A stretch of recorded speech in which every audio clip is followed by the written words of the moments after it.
what are the devs thinking, dude? I mean, I'm happy about this, but no one else is going to be happy. That is unacceptable, dude. Healers are actually, I think, going to inadvertently benefit from this because they'll actually have more freedom to do what they want. We're bitching about I hate Star-Lord. Nerf this character to the ground. Fuck out of Morlock Res. Give it all to everybody, dude. Everybody's got every ability. They all the characters became like 20% harder, and I'm down with that. Who at Nettie's is like, Psylocke needs a buff right now. Some intern over there is just wearing his Psylocke plushie on his bag, drinking some matcha tea, 100%. and then he's walking and saying, you know what, let's buff Psylocke. Like, who? I think overall, this is some of the best changes we've seen as a whole to the supports from any patch. I mean, I am more excited than I've ever been, ever. I'm going to be honest. I'm like 1,000 out of 10 for my character. 1,000 ammo. I'm so happy we get to be happy about the game, and I'm so happy for the future of the game. This is Marvel Rivals 2, baby. Yeah. What's up, guys, and welcome to a brand new Clear Comms episode. Today, we're going to talk about Season 9, which is the biggest patch that we've ever seen in Marvel Rivals, and we're joined by two special guests. First off, educator, content creator, and probably the only guy that hates supports more than Captain Coach does. FullMetalLamps, what's up, bro? How you doing? Hello. Nice to meet y'all. I'm FullMetalLamps. I also go by Coach Joseph. I stream Marvel Rivals frequently, and I'm former Rank 1 Penny, current Rank 1 Angela. That's a lie. And yeah, I'm just excited to get this started. Let's go. And also for our second special guest, the #1 crash out Punisher that I've ever seen. Some insane clips though. Streamer, content creator, Suppress. How you doing, bro? Doing amazing, dude. I'm Suppress, as I'm sure you know. And I've been grinding this game since the alpha, dude. But now it's finally time. Now I have the computer. I have the monitor. It's time to take over. Let's go. And yeah, y'all are joining us for a special episode because, like I said, Season 9. Everyone was keeping it under wraps, and they revealed a ton, including an entirely new team up system. Before we even get into the patch itself, I want to go around the room and just say, what are y'all's initial thoughts about everything that we got in Season 9?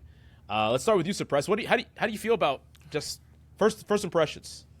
Honestly, bro, I skimmed through it a bit before I took a nap, and from what I saw, it looked unbelievable. Widowmaker looks like she went from F tier to she might honestly be at least A tier. She could be S tier. I don't know what they're thinking. They gave her the Barrett 50 cal or something. Just unlimited everything. And then the Punisher team up. I mean, from what I've seen, unlimited ammo. Doesn't matter. I'm not sure how you get it even, but whatever way I am going to get that unlimited ammo, that's not going to be balanced up. And those two things alone, that's all I really need to know, dude. That's going to be messed up for everyone else who's got to deal with that. It's going to have to be banned. What about you, Lamps? What's your first impressions? Yeah, I mean, first thought is next season's gonna be hell ranking up. But yeah. The wild fucking West, right? The duality of Rivals players from one to the other. I'm gonna abuse this broken shit to this is gonna suck. Yeah, I mean, it's just I don't even know what to think about the meta next season. How am I supposed to coach anybody on that? Right? I don't know where to get started. But Good boy. I'm almost excited. It's it's kind of like Season 0, where it's a new beginning. Absolutely. This is gonna be the wild, wild west, man. We're gonna get that excitement of discovery. I feel like you said back in season 0, when we're all kind of just learning the new stuff, all the new team ups that all these heroes are getting, and then really, to me, what I'm excited about, Mills, is the changes to the core fundamentals of the game, mainly with the regenerative health, giving brawl type heroes and side flank diver type heroes a lot more freedom to do what they want, less reliance on healers, and in turn that's going to take pressure off not just the healers not having to heal as many people like the Hulk who's taking too much damage, but those shield tanks and other heroes like Punisher and other front to back type heroes are probably going to be able to receive more attention from those healers. So I think increasing the self-sufficiency of everybody is going to be an absolute win for the game. I think it's going to be crazy. It's going to be in balance. It's going to be honestly a lot of fun, a lot of content. I'm super excited for it, even if maybe a little shaky at first. Yeah, I mean Something that we've talked about a lot, we've debated about power creep a lot on this channel, and I think power creep, like, that's kind of in a way what they did. They did it in an interesting way where everyone gets more abilities, but that's what it is. It's like everyone just gets more. Everyone that had, and everyone's gonna get an extra cooldown or more shit to do. There's more things that are going on. So I think it creates like a really interesting gameplay loop for some characters, and we'll see like how the sustain stacks up. But I'm definitely extremely excited. It seems like less of a focus on swapping now. It seems like individual heroes. Oh, I hear an echo. Yeah. I think I'm hearing an echo from you. Yep. Oh, there you go. I think I got it. I think there's a lot of more individual freedom now with a specific hero, so you'll be able to kind of lock in and play what you want. I feel like a bit more because it seems like they're giving everybody different tools they can use at different times based off the matchup, rather than what the game kind of encourages you right now to do, which is just swap. Because that's a lot of what I think the higher ranks are, especially, is just swapping to Groot, Emma, triple healer, right? And or whatever, Rocket, Punny, or I mean, I'm sure you guys can think of some more. But are we excited about like the diversity that this is going to bring, or do we think it's going to kind of break the game and there's just going to be even more overpowered stuff now? Do we think? I guess I'll go first here. Yeah, my first thought is like, how do you even start with a ban phase for these characters? Because it really is. It's kind of like you just have to be selfish and ban whatever you want to ban out. And so if I'm a tank player, I don't want to see Wolverine for the next 17 years.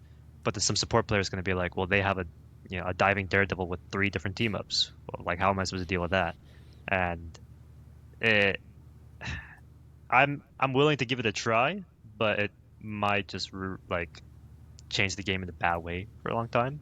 I'm not sure. That's like a pessimistic view. I do kind of agree with you that you're going to probably want to ban your individual counters more, at least at the start, just because everyone's going to be wanting to limit test on their heroes. Obviously, suppress Punisher getting infinite ammo, and I know Coach Mills is probably itching to talk about Thor right now. But oh yeah, it's going to be a good season. So do you think that giving that level of power to a hero that does he get the infinite ammo every game, or is it only when he has Rocket? So it's infinite ammo every game. You can do it without Rocket. You don't even need the team up. It's just an ability you get to have. So is that just like you're just going to spec into that every game and only go for that one? Is there ever a time where you're not going to? Well, it's a multi, like, the problem is every character is broken. Everyone has multiple really strong things that you can do. So like maybe if it's, I don't even know what is his second team up. It's with Daredevil, right? I believe it's with Daredevil, and it has piercing bullets, I believe. Yeah. Which is also really strong too, is what it looks like. Like it just feels like you just get more shit. Like every character is just straight up stronger than they were before. Like team up, no team up, whatever, in any comp, they're just stronger. And then there's gonna be some cases where like the team up is like extremely busted. That full auto team up feels like it's gonna be fucking insane. Bro, I'm gonna cut you off. I did not know you could get it. I didn't like look too into it, but you could get it without anybody every game. What are the devs thinking, dude? I mean, I'm happy about this, but no one else is gonna be happy. That is unacceptable, dude. I was talking about the 100-round drum, but you have unlimited ammo on the cooldown. Like, that was like unbelievable that they thought that was okay and they're bringing it back. I mean, all right. Yeah, and you don't even need Rocket. Like, you don't need him to do it. Like, you don't need him at all. Yeah, that doesn't make any sense. But I'm down with it. Hey, thank you, Guan. Okay. Yeah, dude. We're going to go really hard into the team-ups and talk about all of them in a second. But before we even get to the patch notes of the team-ups, let's talk about Jubilee. First impressions, if y'all took a look at her. Lamps, do you have any first impressions on Jubilee as the newest addition to the supporting cast? Yeah, so I had this reaction on stream, and my first thought was, it's going to be a similar, her introduction to the game is going to be similar to White Fox, in the sense that because her ult is an ult where you have to actually be active and walk forward, a lot of support players are not going to do that, and they're going to call the character weak. And so they're going to giga buff support, like Jubilee, and then make it so that she has all these different abilities and team-ups and whatever, and then that's when she'll be good, even though she was already good enough with her ult on release. That seems like it happens a lot in this game, to be honest. Yeah. Like all the time. I mean, that we had a conversation, Captain Coach and I, on last patch, where it's like some characters, they come out and they get as good as they're gonna get on that character quickly. So like Cyclops is an example where like within a week, hit scan players are like they've already figured the character out, right? But like support pool as an example is one that wasn't the case. And I think White Fox is also a character that like wasn't the case for a lot of supports where it wasn't like intuitive to like, and maybe that's because they are so used to the other supports and the power they bring, like just AFKing in the neutral, but like that learning curve is hard. Maybe they're better equipped for it because White Fox like kind of introduced some of these other concepts to them, but I don't know. Maybe not. Maybe I'm too optimistic. She honestly just looks like a Luna, but more AoE focused rather than projectile focus. I think she looks pretty straightforward and simple. Suppress, you're nodding your head. What do you think? Yeah, I mean, Luna with the switch, I guess everybody's just getting the pack-a-punch. Like, they're giving her everything. I mean, I'm down with it, I guess. As long as I keep the ammo. I don't know. I'm honestly not sure what Bucky's getting, but if he gets the ammo too, dude. No, he gets... So he has the slam with Cap. Like, he could slam to a teammate. Oh, he has that all the time? All the time, regardless of if Cap is there or not. That's one of the two. Come on. They're really blessing me this season, dude. This is like a dream come true. Every game, Captain America team up. People will come to know, dude. I'm loving the look of this season for me, personally, on DPS. Yeah, I think Bucky also gets one where he kind of extends his bionic arm and it flicks people back. He gets like a knockback. I feel like you'll probably be able to combo your shots and hook out of it, I would imagine, if you can aim it right. Yeah, that sounds insane. Create some more I'm separation for that, too. for sure. So the one thing about Jubilee that I don't quite know is because like she seems kind of like a die victim apart from one thing, because like I played against her a little bit. I played a little bit of the playtest, and she doesn't really have like great CC abilities and like comparatively to like the other supports that exist. Mostly her blind is what gives her this like ability to outplay characters. Like her ability to cause visual clutter and like you not like literally not being able to see. I don't even know how I feel about an effect like that in the game. Like the ability to just be, I mean, we see it kind of with Cloak and Dagger like right now, but like Jubilee's thing, like she's flashbanging you. Like, can you explain exactly how it works? Because I have not seen. I know that the effect, there's an effect. I don't even know how it works. Like I don't even know what it feels like to be hit by it. But you played against her right on the. Yeah, but like I was playing against like people that weren't really using their cooldowns properly. Right. Most likely. Like, so it wasn't like a great representative of it, but like just the whole idea of like value in the form of you can't see. How do you feel about that? Yeah, I guess I'll go. Again, I haven't seen how the blind works. I just know there is a blinding effect.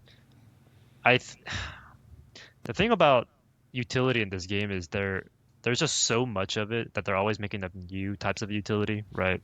There's a like for one CC, there's 7 different side effects of the same stun, and this is kind of like no different from another type of blind. Like Daredevil has a blind, Punisher has a blind with the team up, and so it's just going to be another thing that they will do because they don't want to repeat ideas, but they want to make it unique in some way. And it's more, I think it's just kind of something you have to accept is going to happen when you play a game like this that's dropping characters every month. I guess we're gonna eventually run into like the meta where you get triple blinded or some shit. Yeah, I don't know. Like you can't see the fucking game. Would you say gonna blow up? Yeah. Would you say she's one of the first hero releases, or at least one recently, where they kind of overlapped some things? And she's, I personally, from what I've seen, she looks pretty simple. I think she's a simple release that'll be an entry level character.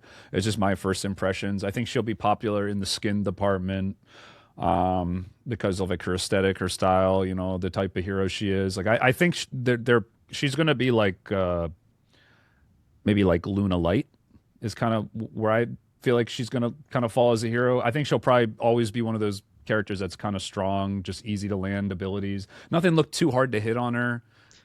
big Yeah. AoE circle. All like people were saying she wasn't going to get that, and now you have one that knocks people back. You see their health bars going up. So I think she's going to be a pretty straightforward, pretty tame release. Which honestly, considering all the other changes coming in the game, I don't think is necessarily the worst thing, because you're just going to be encouraging more people to play a consistent, reliable healer while all this chaos is going on. That's a good point. This is not like Dino season at the same time that we get all this stuff going. You know, I don't think she's too crazy. I mean, there might be something I miss. I saw she put up debuffs and stuff, but it's been so crazy today. Like there's been so much happening. I haven't even had a chance to look exactly at what her abilities do. So yeah, when I saw the trailer, I think it's okay for her to have a simple kit, but again, that goes back to my point, like with White Fox, because her kit is so quote unquote simple, people will probably call her weak on release and then like force Netties to buff her because community backlash or whatever. yeah, like that's the first thought I had when I saw her ult. You know, like it's just, oh, the support actually has to press W instead of sit back. I know we'll get to the balance changes and maybe suppress you as someone who probably just like shreds through this on your damage heroes. White Fox ult getting a buff, but her overall healing is actually, I feel like White Fox is probably getting one of the few heroes that's seeming to get a lot of nerfs, along with Cyclops. I'm down with that. Yeah, I'm down with that. Honestly, yeah, I don't mean to cut you off, but wow, like just everything that's coming for like the changes they're doing, I don't think people realize like how insane the stuff that's coming is about to be. Like having unlimited ammo every game without needing somebody, like you have to ban that character. If they ever let Punisher get through, like you've lost your mind. And like all these other characters, the abilities seem absurd, like for every character just about. Now, do you see a world where they leave characters like Punisher, who probably have a bit of a higher skill ceiling, you know, having to land your shots? Do you think there's a world where they leave something like infinite ammo in, but just nerf his damage? Because they did nerf his damage, I believe. A little bit. Yeah. A little bit. To compensate? It's one per. One? They got him with one damage? But you get it back.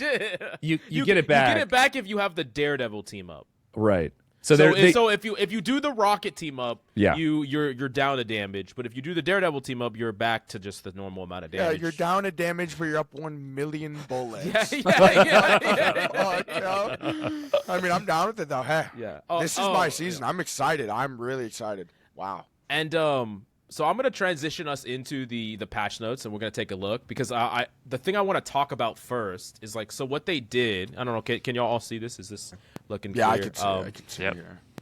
So what they did is they nerfed ultimates across the board, ultimate charge rate across the board. And you can see the energy damage to energy conversion here. So Vanguards and Duelists are gonna get 15% less ultimate from their damage. And strategists are going to get 15% less from their healing and actually 20% less from their damage. And so the reason they did this change is they know that because they're giving more abilities to every single fucking character, ultimates would just be on way quicker because there's just more shit that everyone can do, right? Like Punisher just having random full auto means that he's going to build ultimate stupid quick. Yeah. So in order to kind of compensate a little bit, they did this to every character. Does this mean that DPS Deadpool is insanely overpowered now too? I think all my characters have become unacceptably broken. We'll talk about DPS Deadpool later when we get to that section, but he might be one of the biggest winners of the patch. Wow. He's actually fucking insane. Like, I'm loving the sound of all this. I think the major takeaway from this is that they said because of the new increased crazier pace of the game that this is more or less going to offset the typical the uptick in ults that you're going to get to where it's going to feel about the same. Right. But I think the main thing to look at here is the fact that they're focusing more on nerfing the damage to energy conversion rate for the strategist damage, I think, because they nerfed. It seemed as though they actually nerfed their overall healing, and I think that's going to bring them more in line to about equal. Because it looks like strategists, there is like a global damage nerf from losing the team ups, but I think it's probably going to be losing the anchor bonuses. But as you'll see, it's going to be made up for in the team ups to where again, this is probably not going to this is pretty much them just offsetting the changes that we're all about to look at here. Right. Yeah. I did want to, so I'll throw out an idea and then I want to pitch it to you, Full Metal, before we continue. Okay. So in my opinion, what this change, when we add another layer of abilities to every single character, and then you kind of weaken a little bit the ultimates, even though it's going to be similar because you're going to have more abilities that can build you ult charge, I feel like this creates less power or less importance in ultimate use and like more importance in like getting value out of every single ability, because you have more of them. There's more windows to fuck up, and if you do fuck them up, you're gonna be way behind on ult charge comparatively to other people. Like, you need to get value out of every single ult. You need to, you know, create some sort of ult charge or some sort of value. What do you think? It's a really good point. Yeah, I think I would agree initially that because ults are going to be harder to build in the first place, it's going to cause a lot more focus on the neutral, or at least that's what it should do in theory. But then the issue is, because there's more abilities, that means you just do more things more often, which might just like offset it back to where you just get your ult back anyway. And then the other concern is because the ult is so valuable, I think for the majority of the player base, they're just gonna cling onto the ult and like hyper focus on making sure that it's like perfect ult instead of a bad ult, because they're afraid to fight the neutral with their other abilities. Yeah, I agree with that to an extent, but don't you think that with the added number of abilities and more of a focus on the neutral, it's going to hopefully increase the skill ceiling so that the average player, yeah, even if you choose to play that way, you're going to be playing against... I feel like giving more freedom to people and their heroes is going to raise the bar, so to speak. See, I would agree with that if every time I coach somebody and I watch their VOD review or I just look at a game, half the time people just don't use the abilities on their characters. Right? I'll see it in this that doesn't use her self shield. I'll see a Spider-Man that only looks for pulls and not any other part of his kit. You know, a rocket that forgets to put down the res beacon, even though that's like the main reason you put it down, right? It's just, and well, it's not like a one-off occurrence. It's Right. like No, I see this trend for a lot of ranks and a lot of players. I guess like I don't know how so like just like as an example, or the one like an example that I thought of is like, let's say Bucky. You know how Bucky always gets the cap team up, right? That's like another mobility that he gets that further strengthens his neutral ability. So like when it comes to kiting or it comes to combating an ultimate, he has one more tool. Now, will that tool matter? Probably not in the grand scheme of things. But when every character has one more tool to make a difference in the neutral fight, and customization to and go for different customization, tools. Too. That's true. And there'll also be, you know, supports will have maybe tools. There's like as one is like Deadpool has a Gambit team up where he like fucking jumps. He like jumps, he can slam on someone, but he can also use it as like he just has another movement tool that he can just fucking yeet out. Let's go, dude. I'm loving this season. Give it all to everybody, dude. Everybody's got every ability. They all the characters became like 20% harder. And I'm down with that. Exactly. That So is true. that's exactly my argument is that yeah, like Lamp says, there's players who I'm guessing are probably in a pretty high rank, some of them, because I've seen the same thing with support players, just straight up not using abilities. Depressingly high rank, yeah. Will you be able to still play like that now? I feel like they're gonna get punished by people that use abilities. I hope not. I hope they're absolutely sent down to the gulag, bro. And they have to like here's the thing. Some rocket's gonna use a bad rocket ult, and Suppress is just gonna fucking full auto ammo that shit instantly in 2 seconds, and they lost. Yeah, They lost the game. Yeah. I mean, it's just so dumb. They lost the game because they fucked up their timing. You know, like like if we go to Angela's team ups, like I forgot who she has it with, but she has to get like 2 ghost pushes. Bro, push. like his brain. They're gonna pop like 2 ultimates, try to run it all down. You're gonna push back both their tanks, and then you're just gonna like you just full kited their ult, and like they did fucking nothing. Like that's kind of what I'm talking about. Is like there's ways to just like if they're really trying to play for this ult to value, it's not gonna win them the game like it did before. At least it shouldn't on paper. Yeah, like that's the fair. way I kind of view it is more tools in the game is probably going to benefit the heroes who maybe already have less control over the outcome of a game because now they have more options. Because like a support, they're just always useful. You're like supports in this game are always going to be good. You have one on your team that's going to provide an insane amount of sustain and then like a immune to death ultimate. Not everybody has the same level of guaranteed value as that. I think this now kind of, I mean, who knows? Maybe supports will be even more busted and the game will be in a worse spot. It's entirely possible. But from what I've seen from the notes, and we'll get into it. Mantis got we'll talk about Mantis later, but yeah. Just to kind of summarize what we're about to go over here, end with the regenerative shields. I think it's kind of pulling power a little bit away from supports and giving it back to the people, giving it back to everybody else. So I'm really excited for this. Mills, did you want to? I'll tell. So for those of y'all who are listening at home, I want to talk about regenerative shields because this is a new thing that they're adding in. For those of you who don't know what this does, which we've talked about extensively on this podcast. We've talked about it a lot. So we talked about the concept of when you're out of the fight, when you're not taking damage, you get health gain. Like the whole idea behind this is that supports don't have to coddle you as much, and then like you get more agency. Now they didn't give this to every single character, but what they did instead of just giving you life gain is they gave you what is regenerative shields, which is certain characters have a percentage of their HP that they take damage. If they're out of the fight for a certain amount of time, they're going to start gaining shields over top. So think of it like Halo shields. That's the best way to describe it. This game is getting fucking insane. This game is getting insane. It's like Fortnite Siphon, like 20 abilities. Like, I'm down with it. People are going to go crazy. And the more HP that a character... So the more regenerative shield they have, the faster it recovers. So if you have 300 regenerative shield, it's going to recover at 60 per second. If you have 150, it will recover at 30 per second. So I limitedly tested this when I was... Because I did play the playtest a little bit, and I tested this.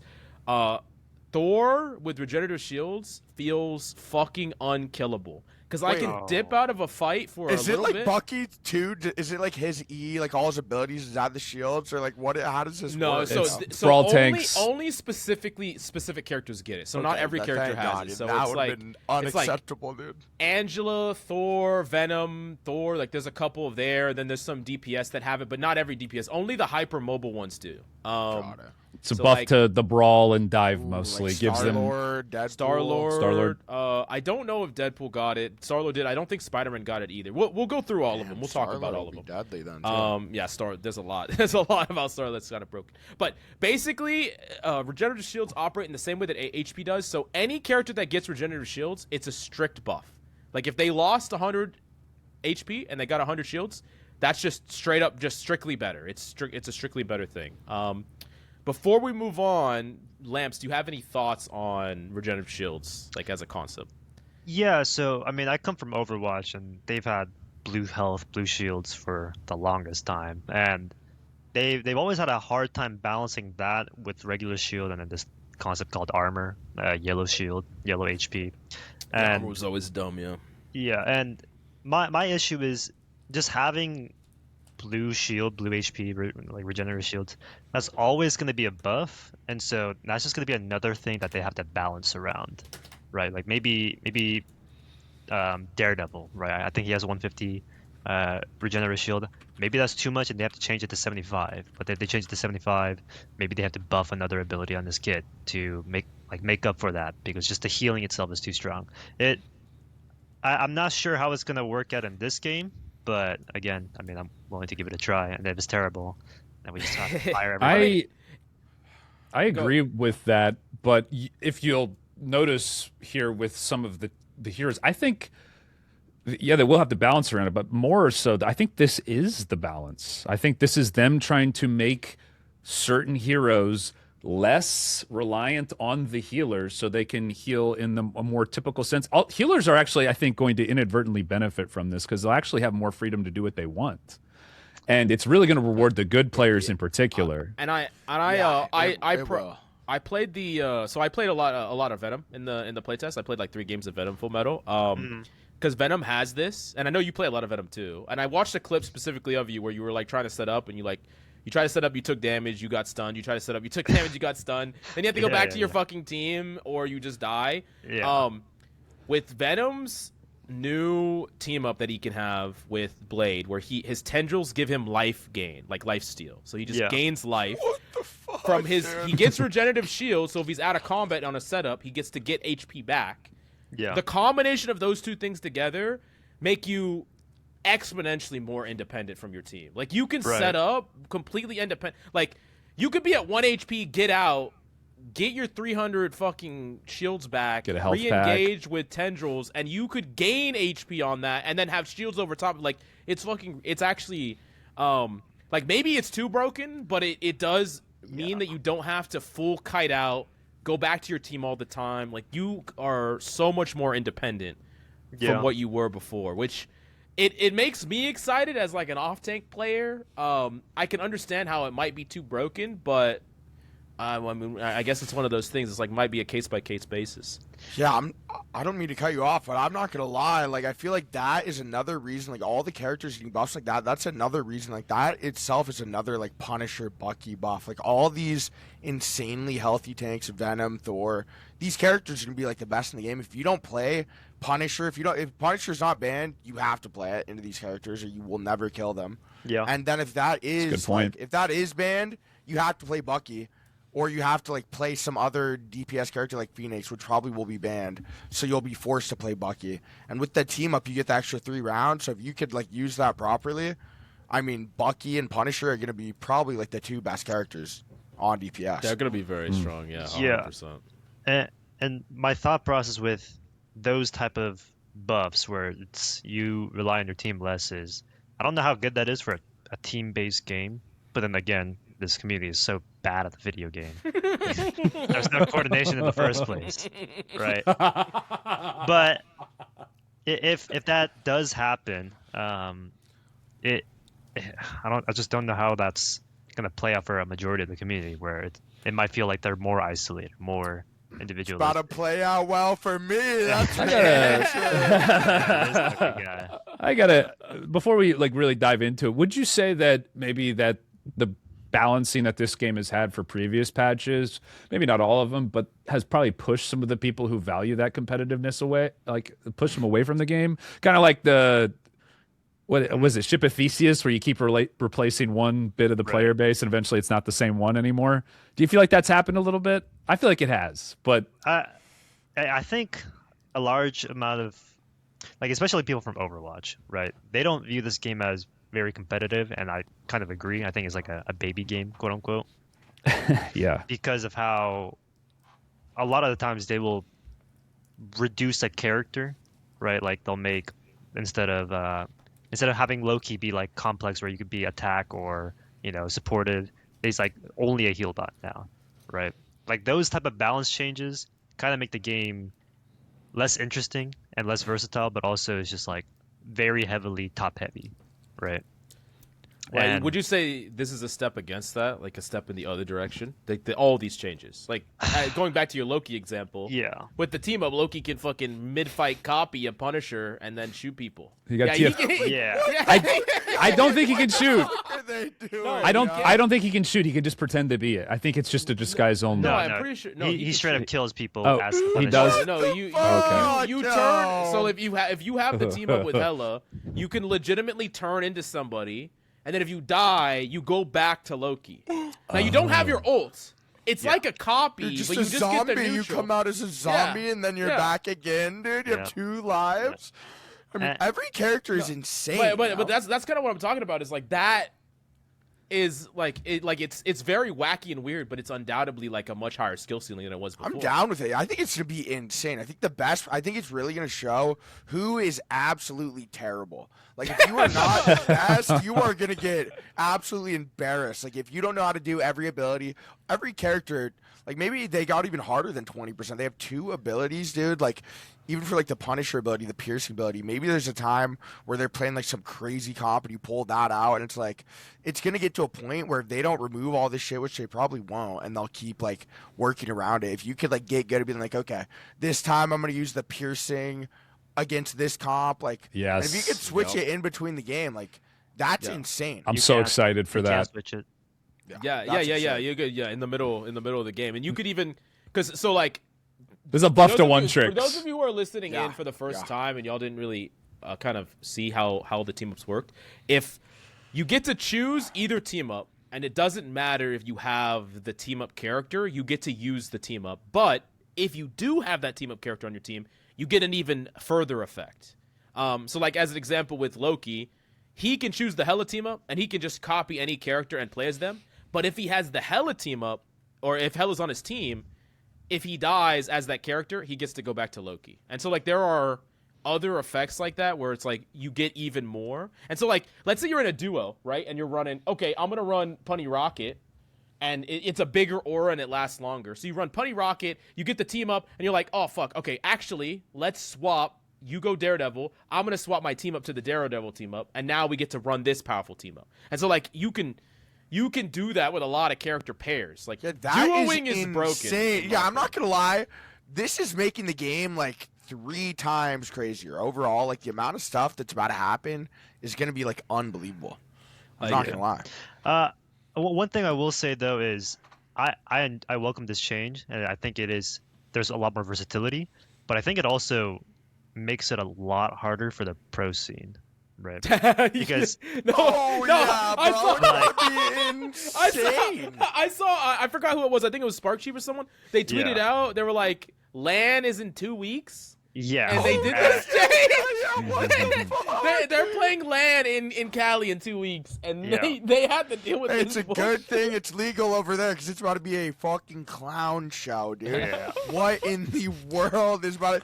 They're about to have unlimited ammo, rocket with the team up with more unlimited ammo. Doesn't it excite you a little bit, FullMetal? Like I'm actually excited to watch the pro scene. I normally I am don't, too. but I am very interested in what the fuck they're gonna cook up in 2 weeks. It's gonna what be are all they gonna dive, do? I think. Like I agree. Yeah, like it's gonna be interesting to see. I think more people will watch the pro scene temporarily, but then at a certain point, it just kind of gets overwhelming, or maybe there's just too much shit going on. It's just like the pro players themselves don't even know what to do, and maybe it like lowers the skill rating, quote unquote, because there's just so much random shit you don't even know how to actually deal with it, and so just anything goes kind of situation. And also for other people, they might see the game as less competitive, or like less competitively serious, because it's just kind of anything happens, Looney Tunes cartoon. Right. Yeah. I mean, I think your ability to adapt is being tested mostly. If you can adapt and you can figure it out, like that's what is truly being tested. I mean, the whole game is changing, dude. I'm like the best players could become terrible. The worst players could become amazing. Like the amount of stuff they're adding, like anyone can do anything. I think though long term that won't be so much of an issue as long as they keep in the team ups and keep kind of fine tuning them and improving them and That's what balancing. they it. said, yeah. Yeah, because now, okay, whatever, infinite ammo is always going to be in the game, but now you're not going to get that taken away from you. So once you have that skill, you kind of learn it, right? So the pro scene, yeah, it's going to be crazy at first. It's going to be like the Wild West, but I think eventually, over a long enough period of time, having stuff like that, because they can add team ups. It's like, oh man, Punisher is actually really susceptible to dive. Somehow, whatever, maybe he ends up really bad with these changes, so they give him some kind of like defensive spec he can go now. And now he has a 50 cal sniper rifle too in his back pocket. I'm out of it next season. And now his turret. His third ability. What if his turret goes vertical, then? All right, let's Got turned into a mortar launcher. And he starts moving it. Gets a little helicopter. Jesus. all right, let's move through. This is gonna be a while. We got a lot to go through. Let's start going through each character, and keep in mind that we have to think about the team ups in compared to the changes. Like the changes aren't in isolation. Like right. And so the first one we got to talk about is Angela, who is going to be losing 200 total HP, but then gaining 200 regenerative shields, which what we talked about is just a strict buff. She gets regenerative shield instead. Right. And then so she has a strict buff here. I think regenerative shield is probably going to help her a lot. Well, you could talk more about that in a second, Lamps. And then she gets 2 powerful team ups. So what's your overall thoughts on Angela going forward here? I would argue Angela's probably like top 2, maybe top 3 tanks in the game next season. And I don't necessarily like that, because that means like You're Angela gonna get fans are gonna banned. be happy. You're Yeah. gonna start. Yeah. Like I already get banned out a lot of my games, and I can't tell if it's target bans like through trackers or if Probably. it's because like people think Angela's like a ban-worthy tank. Nobody bans Angela. That's a That's target what ban, I'm bro. saying, but they're always like, she's a meta ban, and you gotta ban it. I was like, bro. Yeah, she's a meta ban if you have anyone human playing her, but otherwise, Yeah. like, Eh, I don't know. Maybe on that one map, but that's about it. Oh yeah. Because we'll see through a lot of this is like most characters got some form of compensation where they get these powerful team ups and they get regenerative shield, so they got some nerfs. Angela's one of the few that didn't get any nerfs. She didn't get any compensatory anything. She just got strictly better. What's the team up that she has with Star-Lord. Who is it with? Is it Yeah. Star the one that pushes Star-Lord. like the two ghosts? Is that the one? Is that no, what- the two ghosts is Loki. So with the Loki team up, she basically gets a shadow clone jutsu, and she just sends a free kidnap in any direction, and it just pushes them back. Ranged. Yeah, that's it's gonna be range. insane. I want you to get a triple kill with that shit. I Fullmetal. think I could. I could get 4 Yeah. kills potentially. Yeah, you could probably get a 6K with So- that thing, dude. I checked. It is a separate cooldown than your charge, so you'll Yeah. be able to. Yeah. If you do it into a wall, you might be able to like chain stun lock them twice. Which I think is that's why they added It's tenacity. like a Dark Souls Yeah, boss. you could. Fucking tenacity. Tenacity makes sense now if they knew this was coming, right? I mean, apparently they knew this was coming for a long time. So before we even keep going, so they said that they knew that all these changes were coming for a long time. They didn't want to officially talk about them, even though they knew that it would probably get people excited, get the heat off their back, the criticism off their back, because it wasn't ready yet. What do y'all think about that? Do you think that was, smart to do, or what do y'all think? Because some of these patch notes came out were like, what the fuck the devs doing? You know what I'm saying? Yeah. I mean, I'm down with it, dude. It's probably but crazy. they've been cooking the whole time behind the Yeah. scenes. Like Hell this, yeah. this definitely took a ton of work. Like all of this. There's so It's much. like a whole new game almost, dude. It's like a changing genre. It's like Fortnite now or something. It kind of makes me feel like they'll be able to do a lot more during patch note time because they're not working on like this entire thing. That Yeah. No, I mean, yeah, they probably put all their time into this for like many months. yeah. Yeah, Because they I said mean- they've been working on it for a year, so they've wow. decided to make this change like very soon after the game came out. And They they've were been like- adding all these swimsuit skins at the same time. Yeah, So right. imagine the time they're gonna have after they're with done with two all hands. Yeah. I know, and- Imagine the time they're gonna have after, dude. I think with it, I lost my train of thought, but it's just like, how do you? You can come back to me. I lost my train of thought. Yeah. No but- worries. Bro said I was just swimsuit saying skins. that. He's just Yeah, yeah. right. I just Swimsuit lost skins. Mine my started mind. racing. Yeah. Okay. All right. Okay. So I'm gonna try to keep up a reasonable pace on this, so the pod isn't like 5 hours long. So Sure. first, Captain America, he ends up losing 100 health total, but he gains 300 health in regenerative shield. So he is down from 700 to 600, but 300 of that is regenerative shield. And this is the thing that I kind of want to talk about. I actually think this is the net buff to Cap. Even though he has less total HP, regenerative shield is so much stronger than normal shields, normal HP, in my opinion, especially for a hypermobile character like Cap, that this is a big deal. Like, he can cycle in, take 300 damage, cycle out around the corner, get full healed, cycle back in again, without ever going back to his Yeah, supports. Like, he's going to that's- be higher uptime. He might not be able to stay in as long, but I think that's a fair trade-off. A little bit less health means you'll have to jump out sooner and start regenning sooner. But now he's got that regen, and again, not going to be reliant on healers. This is definitely a buff in and most situations. He hits harder because he can get the Thor team up. Oh, He gets the Thor that's team up right. automatically, so he can hit harder during that little cycle window. I feel like Cap's going to still be the best tank. Yeah, I he is think gonna be insane. the thing is, like, all these changes are coming with the previous buffs from all the past 8 seasons, right? So Cap Right. has the ult charge boost. Cap's Yeah. more valuable now because his ult literally gives you ult faster, right? And they changed Right. how quickly you get ults nowadays. So like that alone makes him more valuable. And then with characters like Venom and Angela and Captain America who just live forever, that's gonna be infinitely more valuable than someone who just like sits there and just falls over from any amount of Punisher infinite ammo team up. I think Cap is one of the biggest winners, personally. Yeah, yeah. I agree.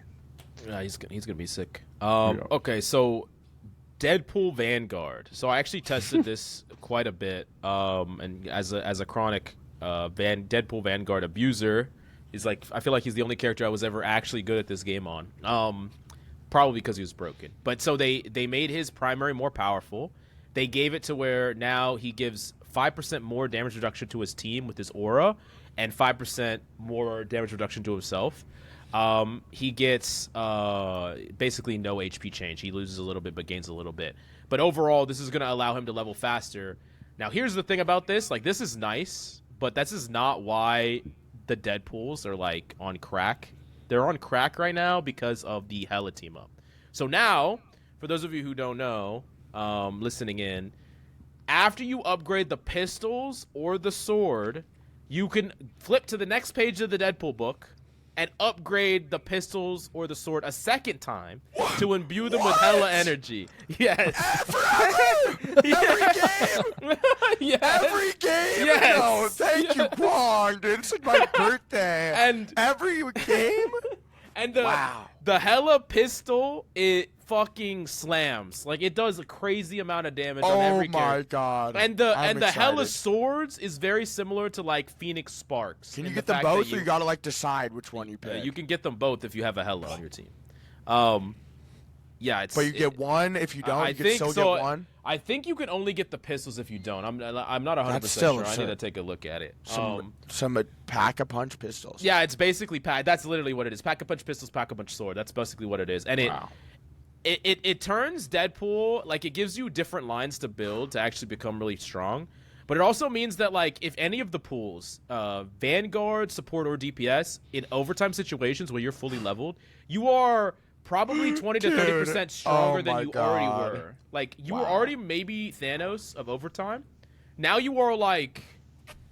the stone. you Thanos were just times off your 4. stone. Yeah, it's actually insane. Dude, I am so excited for this, dude. It's Holy. all the pools are like, it's crazy. And Hela is a big winner. We'll talk about Hela in a little bit. They but needed some she has love, dude. crazy. The pools needed a little bit of love. Yeah, And they got a lot. they did. It's actually fucking sick. Just quick aside, like, why Hela is the team up? Is there some weird lore thing between them two? I never understood. Oh, I think it's because, honestly, I know the lore, I think. It's because Hela's the god of death, and I think that he's, like, in love with the god of death. I thought that was Hela- Thanos. No, I was playing this Deadpool game, and he was, like, driving around on the ship, and he was like, I love the god of death, and he was, like, kissing her. So it might be Okay. it might That be a makes little sense. That deeper, makes dude. sense. I'm telling you. I mean, Hela somehow has a team up with fucking every character in this game right now. Actually. Like, she's they For the streets. yeah, fucking Hela the harlot. Holy. All right. I'm down with it. Yeah. Hell yeah. All right. So Devil Dino is going to overall net even on HP. He loses some from the anchor, gains some just normally.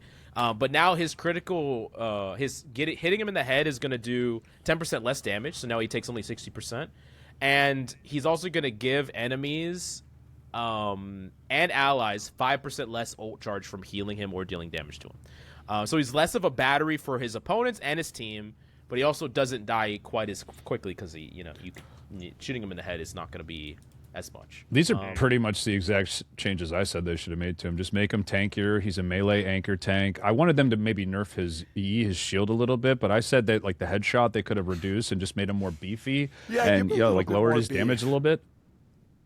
Oh, surprise! You'll like this. So his team up with Jeff, his beam, he can heal people with it now. So he can On the he's like dinosaur, partially the a healer. dinosaur heals you. Bro, yeah. Dude, I was seeing some other team up where the dinosaur had, like, some rocket launchers on his Oh yeah, on his side. He was that's the walking one with around, Punisher. That was Oh Elsa. yeah, you're gonna like that. Oh, it's Elsa. It's I'm Elsa. I think that loving was it. Yeah, Elsa, I mean, yeah. I'm down with it, dude. I'm loving. Or I'm punny, loving maybe. all of this. No, it is funny. It is funny. And I don't know if that extra 10% can help him from the extra 10,000 bullets out of the unlimited ammo. Yeah, I was gonna say this is mostly a buff just because of the punny buff and, like, all the damage. Like, pretty much, he's just gonna have to. Cause I feel like this kind of makes sense though, because there are a lot of more damage effects that are going to be added to the game, and characters like Dino are going to experience it more. So if he's not going to get regenerative health, since he is that melee anchor tank that's going to be in the front lines more, feeling the brunt of that assault more, I think a change like this is more compensatory than it is necessarily going to make him super OP. Yeah. I mean, go on, FullMetal. So I want to make a quick point. Someone in my chat said, if everyone's broken, then no one is. I think that quote actually applies for the first time in this game. Whereas Right. now everyone is actually broken. Whereas in other seasons, like, quote unquote, everyone is broken, but it was just like, just 4 characters were like top heavy. Yeah, and then yeah. you Now ban it's them out and 40 everything. Like, characters are insane. yeah. Yeah. Like before it was hella, season 0 hella Hawkeye, and then like Black Panther was fucking useless, and then he was useless for the next 7 seasons. But now like you might see some Black Panther players like actually doing something. Yeah, look at the Widow. magic- Like, oh, what the did they magic do to Widow? I feel like they actually, like, I was looking a little Like bit. Widow. I think they made her insanely overpowered. Like, I don't know if anyone really is realizing, but like, she has 6 bullets with a bigger hitbox on her ult that's like instant full charge round. Like, that seems unbelievable. Yeah, you can easily headshot and then use your. And she fucking- can dive in, go for kicks. They made her kind of more generic, but they did kind of what we said. They gave her just more consistent damage and less reliant They on those. I'm basically excited to did try her out. exactly what we talked about. Right. And so going back to that point you said, like, when everyone's broken, no one is. Because when I was going through on stream, everyone kept on saying, we need more bans. Like, there's too much broken shit to ban. And it's like, well, actually, like, the power level of everything is so much higher. Like, yes, things are more broken, but so are you. And the tools you have is better, too. Like, no matter who you are. Like, there undoubtedly is going to be, like, some broken things that rise to the top. There always are. But, Gambit. yeah. But it's not like you're gonna feel like you need to ban everything, because like, yeah, that person has this amazing insane ability now, but so do you have some also amazing insane ability. Like, as an example, Punisher has the full auto, so he can fuck you up. Well, guess what, Groot can go into a Jeff bubble and protect himself now, by the way. He gets to go into a Neymar That's a cool ability. Hell So, like, yeah, he's gonna be balling out. But like, everyone has something that like that they feel like they can do more too. So like, exactly, like, I think that they're deciding to take power creep to like the full, like, they could have gone 2 paths, and one path is they nerf every fucking thing, and I think a lot of people would probably not like the game and be really unhyped when their character feels like it can do less, like, and it's the same way with, like, we talked about Invis shield. Like, the fact that she can shield herself is bullshit, right? But once you give it to an Invis player, if you take that away, it kind of feels like you're taking away an arm or whatever the fuck. Like, you give someone something, it's very hard to take it away, just from a design point of view. So instead, they went the opposite way, which is just, let's just fucking buff everything. Let's make it all broken. I'm excited. I'm excited. I don't know about y'all, but I'm fucking excited. Bro, this is about to be unbelievable. All my characters went from like A to B to like quintuple S tier. Like, I don't know what. I'm down with it, but hell yeah.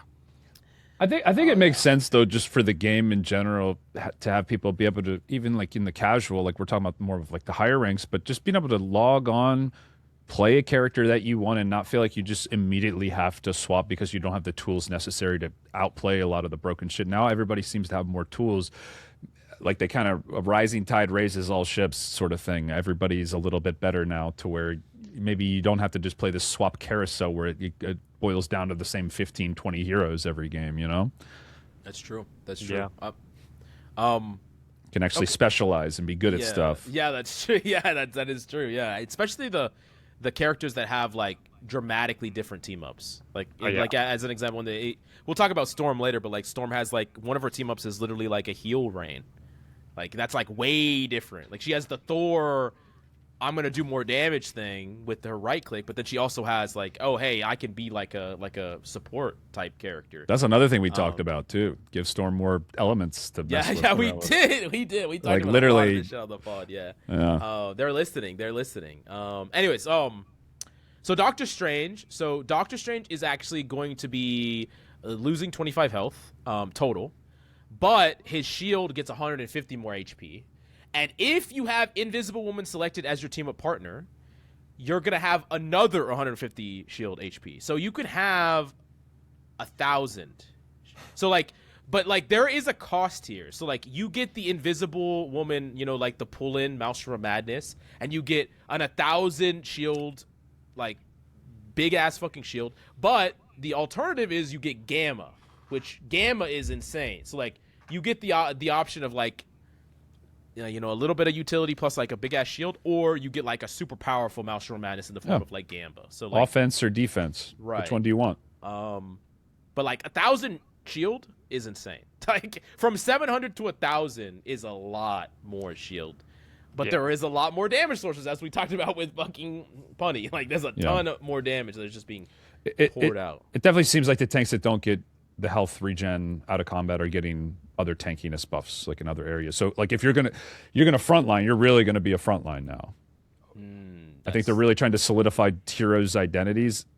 Yeah. So I think it's in the long run, it's going to make it easier to balance. Like Lamps, do you think a hero like Angela is now like? Don't you think she'll be pushed more into a way where she's just only going to be doing her own thing and kind of like looking to make plays on? Like I feel like the game's going to almost become more predictable in a way. I think that depends on what kind of ability you get. Like with Angela Slam, the one with her Starlo team up, that one gives you an extra movement ability, right? And so you can use that to engage and then use your kidnap to run away. You can use that to finish off someone who's running away when you don't have your kidnap after you commit all of it to your kidnap.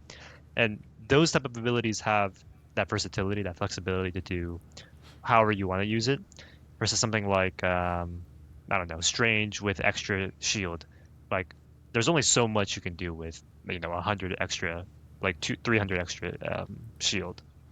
Right. Yeah. Okay. So you think these raw stats maybe aren't as valuable overall? They're more of just... I think they're more boring, and it leads to less versatility in the game. And again, I come from like Overwatch.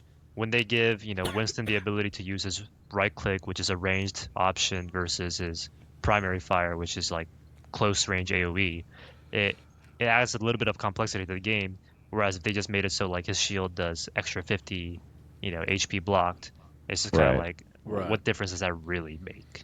Right? It's not so dynamic. like one's just increasing his power level overall, but it's not giving him. What I see what you're talking about. So that's really the only team ups you got? You didn't get anything too crazy ability wise, or? No. Yeah, there's only two for each. It's basically just changes to his Maelstrom of Madness. That's it. Like he gets the same team up with Invis, but like that Invis like pull in. Yeah, the pull and then Yeah, it's like he likes that one a lot. But then like the Gamma one, like you'll see it. We'll talk about Iron Man 2 later. Like Gamma doesn't give him an extra ability; it just replaces one he already has. It just makes it a lot more powerful, and that's a difference with some characters. Some characters get a whole new ability, and some characters just get more powerful versions of ones they already have. Right. Yeah. And like in Iron Man's case, it's that he just has more powerful. Like I would love to see maybe more stuff like barrel rolls and different mobility stuff they could have added to Iron Man, but instead they kind of just doubled down on what made him already strong historically, which is Gamma. So that like they're just giving him back what made him really, really powerful before. Yeah, I think this is a bit of a missed opportunity, if I'm being honest. Kind of with Dino, but again, you don't want to be changing too much all at once. Like to me, Strange, something like reality warping, maybe a deployable like a Loki clone or a Groot Wall, you could just turn into a puppy or something. Right? You're saying like a magician, right? Some cool utility, or you transmute the Groot Wall into like a pile of logs or something, just something funny like that. Just some cool utility that he could provide that makes him feel more like a spellcaster. But that is true because they didn't, he didn't. Strange definitely feels like the character that should have more because he is a sorcerer. Yeah. Like Black Cat has more, and instead he just got a replacement ability basically. But you get what I'm saying with them. 100%. The heroes that there are not the ones that are getting that shield. They're really trying to solidify them as like a frontline main choke to give healers for sure something to do when they, don't have to heal as much. Like I feel like they're still trying to keep the game's core identity kind of intact here. Is kind of my. Because they could they could give Strange something that like makes him fly forward and does some crazy shit, but then. Your Stranges are not playing front to back. They're fucking flying into their back line. They're making it very clear they want the Stranges to be in front of Suppress with his ammo thing doing this. That's interesting. It's like I think they've talked about this in the past where like certain types of characters' design can actually encourage certain types of play styles, right? Like you buff them at the thing that they're good at. you encourage that playstyle, or you buff them at something completely different, and you encourage like a completely separate type of playstyle, right? Yeah. Like they could easily do that with Thor, right? They could give him more base health, more awakening, like lightning bolt damage, and then less mobility, and then you like encourage one type of playstyle like over another. Like they could do that with balance. Fuck it, just make them all melee. That'd be sick. Okay, let's moving on. Let's talk about Groot. Nothing. Nothing changed. Literally Okay, nothing. he's the same. What was his team ups again? He gets to turn into a bubble. Yeah. Jeff, like a name. It's basically like a Namor bubble. He gets to pop into a. That Namor looks bubble. so nutty. That ability. I love it. It's one of the coolest And ones. then he has the Mantis one. So like Groot also didn't really get anything nuts. I think Groot was already probably strong. Groot's probably gonna be weaker relative to how he was before because he probably got the least amount of. He's already hard things. meta. I think. Yeah. I don't think he needed anything. He didn't need anything, 100%. But like they nerfed him by not buffing him is kind of the thing that I. Yeah. You know. Yeah. Yeah, I agree. Okay. We're almost to the DPS. We're getting there. Hulk. This one's not important. We can skip this one. So Hulk is gonna do 5 more damage with his heavy blow, but there's a cost. And the cost is he gets his ultimate a little bit less quickly. And remember, this is in addition to like the old nerf that we got. And then he's going to lose 350 HP, but he's gaining 300 regenerative shield. So, what do you think about that, Captain Coach? Obviously, amazing buffs. I mean, for the longest time, you have Captain America, who is a genetically improved human doing more damage with his punches than the ultimate strength rage monster in Marvel. So now at least Hulk has the same amount of melee damage. I think this was something that I never wanted in the game initially, but just due to power creep and having the same... every hero having more or less the same level of carry potential, I thought after a certain point, it's just evident Hulk does less damage than other heroes in most situations. So I think this is honestly going to be a really nice change for him. And then, it's kind of same thing I said with Cap with the regenerative shield. Yeah, it's so good on Hulk, right? It's gonna going be insane. Yeah, I think it's going to be a little better on him in some ways, even though they're reducing his all-in potential, lowering his max health. Because with Hulk, you can jump in and cycle your shields, whereas Cap has to wait for it to regen. Hulk can use it to like stay in fights longer, do damage while it's up. So, and then the team-ups Hulk gets are actually insane. So I think Hulk is also one of the biggest winners of this patch. His playstyle is going to completely unlock in a way that I don't think a lot of people are ready for. This character is finally going to be able to tap into his skill ceiling and just absolutely carry games like every other hero can. He's not gonna have to play so supportive. A lot of characters, I feel like they're just making very viable that were not like the greatest. Like Hulk was pretty solid, but now he's something a lot better. But like specifically like Widow, like these characters that were really not good that are just skyrocketing and like what you can do with them. The people who've been grinding Widow for a really long time, like now they're going to be able to show if they're actually good. How good they are. Yeah, that's a good point. We just talked about how like it doesn't matter how good you get at Black Panther. You're kind of stuck at C3. You like get stuck there. Like no matter how good you are, now you have like an opportunity to go further. Yeah. I think people. I think Hulk probably experiences that a little bit too. And now you're going to be able to just go get kills on your own in the neutral. You stun a support. You got an extra 5 damage on your punches, and now you get that attack speed increase. You're probably going to be able to kill the other healer in Exile now. So now you can go for your own plays, whereas before you couldn't. I mean, it's just going to completely unlock him as a hero. Your strategies are going to completely change. And then those 2 team ups, right? You get the Cap team up, looks pretty cool. That one's all right. Yeah, the Wolf one's going to be the good one. Wolf one? Oh, the Unstoppable, can't get stunned. Yeah. I can't wait to the Invis trying to push your ass or the Luna trying to freeze your ass and you get to shrug it off. Yeah. Like you just don't even care. Well, it's when you're low in health, so it's going to change your play pattern a little bit too. You're going to be using shields when you're low now to get a longer benefit with that. You're not going to be pre-shielding as much. You can trigger it one more way, right? When you throw the wolf or something like that? Is that what it is? Yeah, I something like that. Yeah, or the wolf gets it maybe. I don't know how it works, but you can trigger it 2 times, one when you're low HP and one when you throw the Wolverine.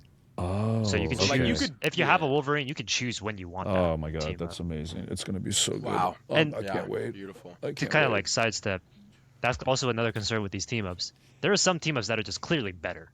Oh yeah, you're going to go the wolf one, by the way, on Hulk every time. Why would you ever go with Cap team up, right?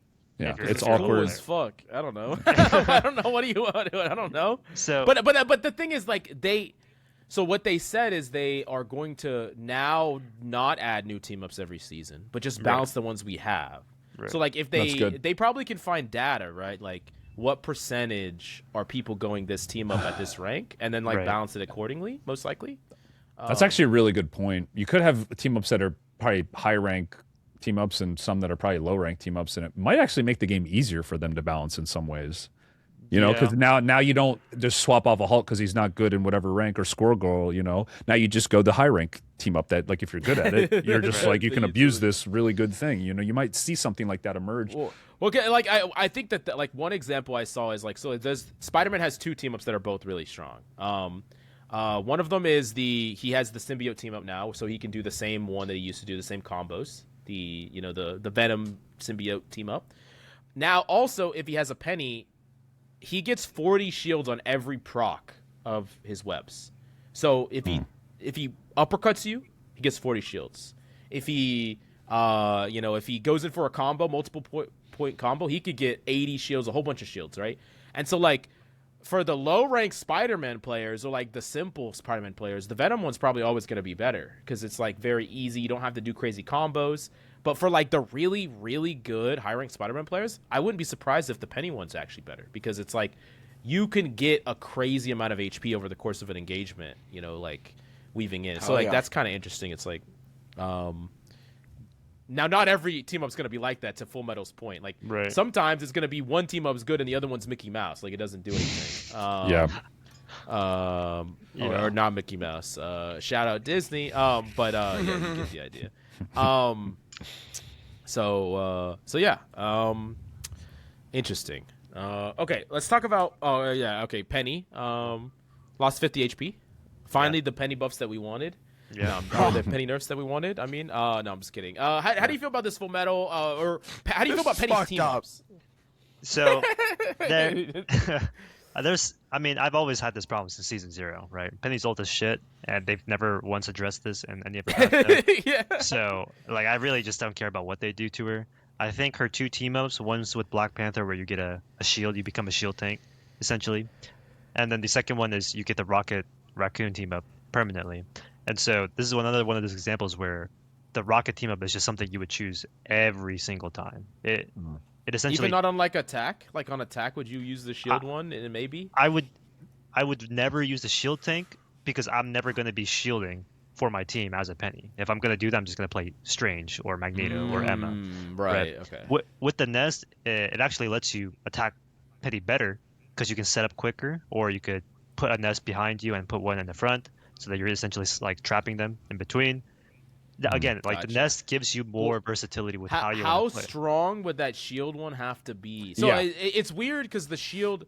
Okay, yeah. Two questions. One, how strong would the shield one have to be in order for you to want to play it? And two, do you think that shield one is just mainly for like lower ranked pennies, like not pennies like you, but like the general populace of pennies that like are they're playing penny front to back anyways now, you know? Yeah. So again, like in Overwatch, they have this thing called perks, which is basically the same exact thing here. And there are a lot of times where lower ranked players will choose like the objectively quote unquote bad team up because it just works in that elo. Like if you're gonna set AFK down main, the shield is obviously gonna be good for you as a Penny. But if you're playing more versatile, or you're playing against people who like actually punish you for sitting down main, the team up nest will be infinitely better than just having a shield. And the only way I could imagine the shield team up would be good is if, like it's like a Magneto in a way where it either has infinite absorption, or you can like, you know, flash it up as quick as you want, like a Strange, right? You just right click, hold, drop it, whatever. But then the second thing is like, the team up with Rocket is you'll have a Rocket who's like really good, right? Rocket's always valuable. Res, you know, his ult. But then with Penny, it's like, why would I want a Black Panther on my team? So that might also be like who your team up is with might affect it. Like even with the Angela, right? You get two clones, but then Loki has a really hard time healing an Angela. So maybe you don't want to have that team up together because, I mean, you're not going to get healed as Angela if you're playing with a Loki who can't aim. And it makes me wonder if they're ever going to move these. like Yeah. the team ups, you know, because like a lot of them have visual effects that are tied to them, like the Hella one with Deadpool. It's like if they wanted to move those, like not change them in any They definitely way, but move could. the team up. They could do it. It's interesting. I just don't know if they ever will. Like, Yeah, I imagine some like we said, if we look at the data and like one team is just overwhelmingly bad, no one uses it in all the ranks. They'll probably just replace that one with another team up that they think is better. Like maybe the Gamma one is bad, so they do the log tree transformation spellcast thing with Strange. But yeah, like it would have to be. I could see that happening. It definitely seems like they're trying to fill some of the weaknesses a lot of heroes have, and sometimes those weaknesses are a result of not being able to play, whatever a certain character within a comp. Now, okay, maybe some strategy comes about where Penny can function as like a shield tank to the same efficacy as a mag or whatever, and maybe now like right away everybody will say the traps. The extra mines are better, but maybe in the long run, maybe there's new strategies that come up. But I would see that like what you said, being paired with the BP, probably wouldn't be a situation where you'd probably want that one really. Yeah. It definitely, but they could always switch it between heroes. And I think that's probably the direction they could potentially do that. Because like a lot of the tank ones are with other tanks. I've noticed a lot of the DPS ones are with other DPS, and a lot of the healer ones are with other healers. This is like the pattern we've seen, I think, with a lot of the team ups, Right. which is odd to me. that is interesting actually.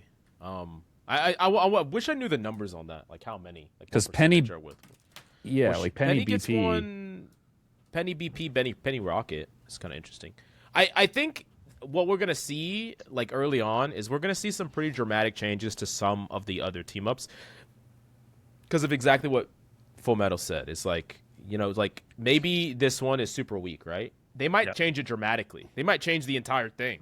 They might give him like one of the things I thought about is giving him like something similar to like a bubble shield from Halo, where it's like a deployable, like drop it down. It's like a full shield around you for a certain duration, some shit like that. Like if it's so much weaker, you can make it stronger. You can make the decision hard if you want to make the decision hard.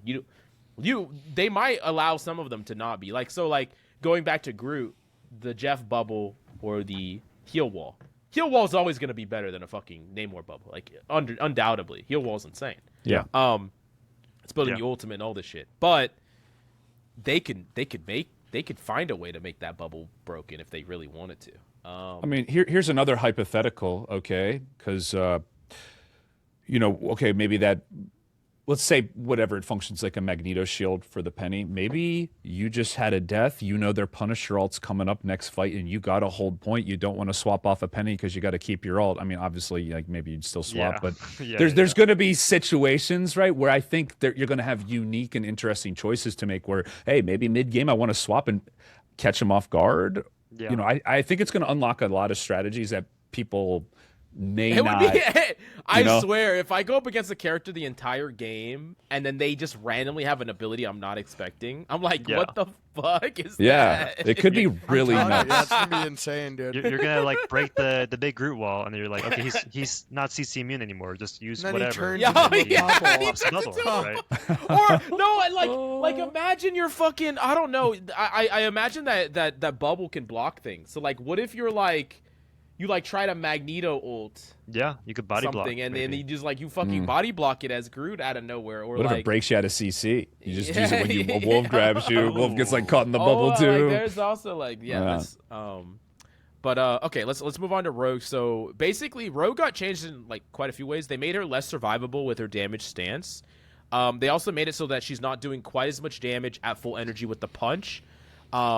And they're also reducing her HP by 75. But they're giving her 225 regenerative shields. Once again, I think this is similar where it's like she is losing 75 total HP, but the regenerative shield is so good on a character like this that I think it actually is probably a net even or maybe even a buff.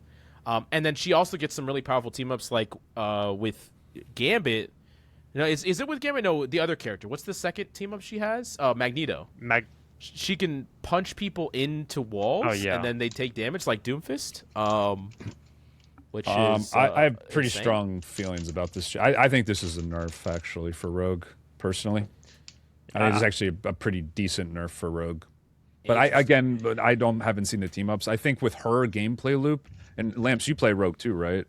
No, not really. That's cringe alarm. But okay. I agree with you that it is a net nerf to Rogue. Her effective health is so much lower than it was before, and she's more of an all-in type of hero where you like when you know you can get a kill, you full combo someone full to dead, and then whatever you use, like whatever ability you have or like your shield to get out with just like a little bit of like Rogue is really a true brawler, a true diver, and I think her losing the health is going to be a lot worse.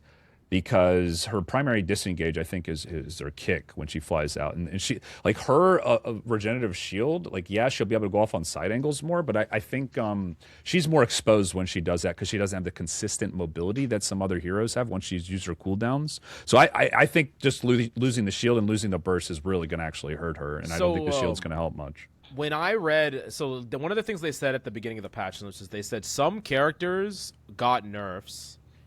Even if it didn't make sense why they got nerfs, because when they had the team up, they were too oppressive. And they cited Iron Man as an example, where it's like they had to nerf Iron Man because with Gamma, he's just like completely broken. Sure. I think Rogue is one of these examples where I played with the team up.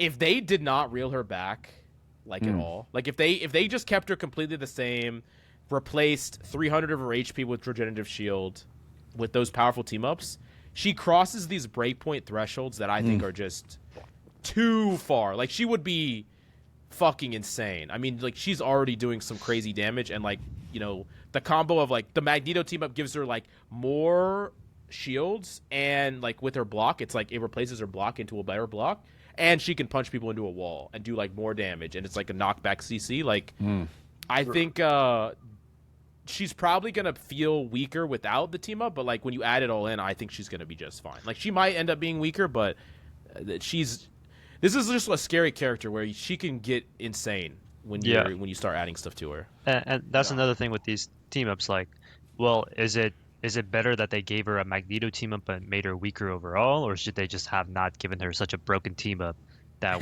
if they didn't nerf her outside of that she's just unstoppable and you have to nerf it? You know? Well, she gets the team up no matter what, though, right? Like, she doesn't. She gets the team up regardless of whether or not, so it's kind of just part of her kit. Like, they basically gave her an ability and then nerfed her, is what they did. Yeah, this one I don't think makes as much sense because I don't think they gave her anything too crazy new. She still has the Gambit one. The Mag Shield, is it just like a stronger shield, or does it? Her block is better. Like, the block, like, you know, when she's blocking in her defense stance, it's better. Like, it blocks more damage, and it like does bigger. More damage, and then and it does more damage when you punch, and it will push people back, and if they hit a wall, they'll take even more damage. Okay, so the pin. Yeah, I mean, I don't know. And then she has the Gambit one too, which she can do, which is like very similar to how Gambit was before. Yeah. But it is like a lot harder to like I thought it was interesting how like before the core of like Rogue, Mag, Gambit, like they all had to team up with each other, right? And like, or like they both had team ups with Gambit and they became powerful. But like now, like it doesn't matter if you ban Gambit, like she has a connection with Mag, like she can do that team up, or like she can do the Gambit one if Gambit happens to be open. But like I don't know, it's I could end up being wrong about this character, but I think that she might end up being really, really powerful still, even in spite of like maybe not getting the best treatment in these patch notes. She's definitely good now, right now. Right. Yeah. Okay, we're almost done with the tanks. I think we have 3 more, then we can talk about DPS. So I know that there's a lot. We can speed it up, guys. And by the way, I know that this is gonna be a long pod. If either of y'all need to leave for any reason at all, no worries. We'll keep trugging along. But if y'all need, we're looking good, dude. I mean, I'm excited to look over whatever's happening in the DPS department, dude. Hell yeah. Yeah, we got you here for. So the thing, so now he can have higher bonus health. So like before, the bonus health that you got from haymakering like people, where you got shields from, or bonus health from doing damage, now you can have up to 150 HP, which is good overall. And you can also do your ultimate after your leaps and after your slams easier. So it's going to be like easier for you to chain your ultimate into things. And also, you're rarely going to knock someone out of your of your ult. Like sometimes you would Yancey charge them, and they would be above, and then they could just like move. They could use movement abilities. I hated it. I'm so glad they fixed that. So they fixed all those things. Nothing crazy here. I mean, the 50 HP max is nice, like the bonus HP max. Nothing truly crazy, but they did give him 2 team-ups. One of them is with Invis, which is a fine. It's very similar to what it was before. Kind of an uninspired team-up, but the other one is with Torch, and he gets to have some flaming swings. I think overall it's not much large changes. He's kind of still just doing the thing that he's always done, which is like still be like an anti-dive guy. He has a few options, but nothing crazy inspired. It is just a buff to him overall, so that like you might see more things now. Right. I think Thing is going to be better. I think Thing is going to be better for sure. He gets the Fantastic Force shield. Right. It just sucks because like when they talked about things, they're like, we looked through all of the team ups and found the most interesting best ones, and it's like that one's like really boring to me. Like I know it's good, but it's like, is that the best we got on the thing? Like really? Like we can't think of anything better. People have been talking nonstop about letting him pick up like a rock and throw it.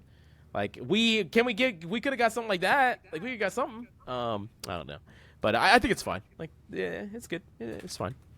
Okay, these are the 2 I'm really excited to talk about, because these are probably my 2 mains going forward for season 9. I'm not at all. I'm so hyped. The Thor I'm one, so I'm hyped. not looking forward to. Thor is fucking nuts. So now when you just tap your dash, you're gonna go a little bit further. Your throw is gonna do 5 more damage when the hammer hits, and 5 more damage when it comes back. So 10 more damage total if you hit both. You're gonna gain 25 more bonus health upon hit of it. And now you get 300 regenerative shield at the cost of 300 base HP. So this is the character I played the most when I did the playtest. Undoubtedly, Thor is one of the best recipients of regenerative shield, because he's a character that is always dipping in and out of combat. He dips out, he needs a little bit of resources, and he can get back in. You combine that with the bonus health he gets, it's fucking phenomenal. Like this character has so much more uptime. He's extremely slippery. And he just hits harder, and then both of his team-ups are insane. So the first team-up is with Angela. He can just get the movement ability with Angela anytime.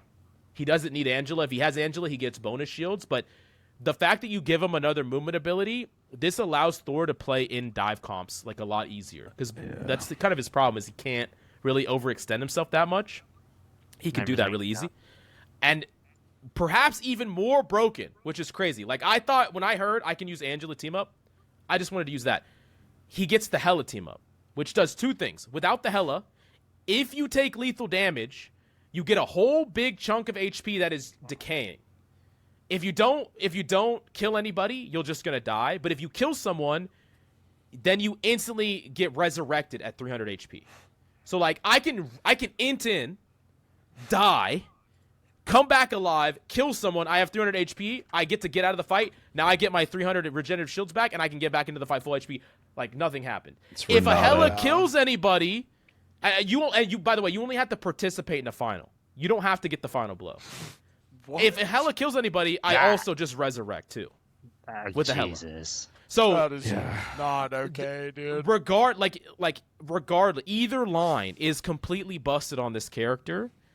I never thought that they could not buff Thor's ultimate and I'd be happy, but Thor is so fucking insane for ranked play. Like, he might still be bad in, like, Eternity Plus lobbies. But for every other rank, this guy is running your fucking lobbies, like, guaranteed. Like, how do you stop this? How do you stop this? I mean, you need to burst the Hopefully fuck out of it. Yeah, ammo, you gotta take him burst out, dude. Yeah, you gotta burst the fuck out of it. Just you ban gotta burst Thor, the fuck out bro. of it. We have to ban him. Like, I No. the propaganda actually hit way too hard now. Yeah. No, it actually did. Let's go. Thor Nation, let's fucking go. I mean, Thor is no, about he's to be insane. He's He is actually about to be so insane. good. He's actually so good. And the fact that he has 2 team-ups that are both so strong that I want them both is actually, like that's so fucking good. But I think that Venom is actually an even better recipient. Like, I think Venom might be best tier. Like, he might be the best character in the game. Because, so he's actually losing 75 HP, but he's getting 250 regenerative shield, which is really, really good for a character like him, because he can, like, disengage, set up, get shields. with the Blade team up, his tendrils give him legitimately lifesteal, which is so strong on a character like this because it allows you to dramatically increase your engagements. And in some matchups, they are looking to survive you. They're not really looking to deal with you, and you just get to be there. Like, you don't have to leave. Like, you get enough heals to just keep cycling over and over. You can cycle in their backline, reset up, cycle in their backline. I don't even know what his other team up is. Oh, wait, what is his other team up? He has another team up, but I don't even care about it because the Blade one's so broken. Like, it's unbelievable. It's with Phoenix. The AoE one? Yeah, oh, Phoenix, with the whip? Yeah, I didn't even try that one, yeah. That one seems really strong if you have a Phoenix on your team. Yeah, it probably is really, really busted too. I think this is honestly a pretty decent change overall for Venom, because I think this does kind of make him better in the lower ranks and not as, like, he's still going to be tough to deal with, but it's not going to be the worst thing ever in higher ranks because of the way they're balancing his damage. They're taking it away from his primary and moving it to other things that are easier to get off. So I think in the long term, they'll actually be able to balance this a little better and make Venom not such a high elo demon. Like, what do you think about that, Mills? Because what do you mean they're taking away damage from his primary? Or... Well, your primary, I think, swaps to that whip for that one, so it's like a cleave. Oh, for the Phoenix one? Yeah, like, I don't really... You don't think that one's going to be picked? I don't. I think the Blade one's too strong. Like, the lifesteal on the Blade one is just way too strong. I think in the lower ranks, Phoenix will be better because you can just do more damage and just kill people. But then in higher ranks, like, Venom's just going to be unkillable, right? It's like the same thing with Luna's Snowflake on Cap right now, right? And that's why you have to ban Polly's Ignite or Polly's Cap and Ignite. Like, how are you ever going to kill a Venom, especially if you ban out Punisher and Bucky or whatever? Like, that guy doesn't need a support. It's not happening. Yeah, it's actually impossible. So let's get a Blade, let's get Venom, and let's put Luna Snowflake on him and the Ultron drone. And now, like, how are you ever going to win the game? Yeah. Jesus. Right. It's just stuff like this adds over time. Oh my god. I mean, probably the broken shit. I don't know. No, I'm just the thing that's most interesting to me about all these characters that have this bonus HP and, like, they're self-sufficient, like Venom and Cap and Angela, is, like, I feel like we could build compositions that really don't require a lot of heals at all. Like, you put Psylocke and Star-Lord too that have some of this overshield, and then you have Venom, and then you have Angela, and then, like, who gives a fuck what your supports are? Like, you don't need them that much. Like, you could play Adam Ultron if you fucking want to. Like, you don't need them. Which is kind of crazy to think about. Like, I do think it does open design up a little bit, or not design, like comp building, but it might just be too broken. Like, it might end up being really, really broken. All this regenerative shield that these tanks are getting an indirect nerf to poke slop? Just a lot of the random damage? Yes, it is. Yeah, like every mobility character that got... Basically, if you didn't get regenerative shield in this patch, you needed to get something really strong. So, like, as an example, like, Putty didn't get regenerative shield, but he got a very, very powerful team up. If you didn't... got a minigun. Yeah. But for some characters, they didn't get regenerative shield, and then their team ups are not insane. And those characters, like as an example, like Cyclops, he got nerfed, he didn't get an insane team up, and he doesn't have regenerative shield. Like, he's gonna feel that shit, like, a lot comparatively. Like, that's a big nerf to him. I think it's gonna create, like, a kind of a divide between, like, anything that doesn't have regenerative shield. You're gonna really want that character to be very strong at doing whatever it does. I mean, any prolonged engage where there's no healer, the regenerative shield will always win in the long, like, as if it goes on long enough, because they'll have to go get health packs or go back to a healer, and you can just kind of hold space. So it's going to completely change the game. Why do you think Venom got less? Is the last thing I wanted to ask you, Mills, less or regenerative shield? Lamps? Just because he's more self-sufficient, I mean, or he's already just so broken. Like, already just too good. Yeah, it's a good point. Yeah. I'd be okay with them giving him like 150 regenerative shield. Really. Yeah, honestly, I don't even know if they should have gave him any. He doesn't even need it. His mobility is so good. Like, I'm gonna abuse it, but holy fuck! Like, well, that's the cool thing about it too, is that they can tune it for different heroes. So if you are just like Venom's like an actual tank, whereas like a lot of the other tanks in the game really aren't. They die super fast. So with him, it's like in and out, in and out. So that shield on him is more just like a tempo thing for healers than it is actual, like, he needs it. He doesn't. I know really that people might not. So, like, I have a strong feeling that people are gonna like regenerative shield so much that before long we'll see more and more characters with it. Like, I don't think that this should be an effect that only should be on mobility characters. It's always going to help mobility characters more, right? Because they can dip out of fights easier and play angles.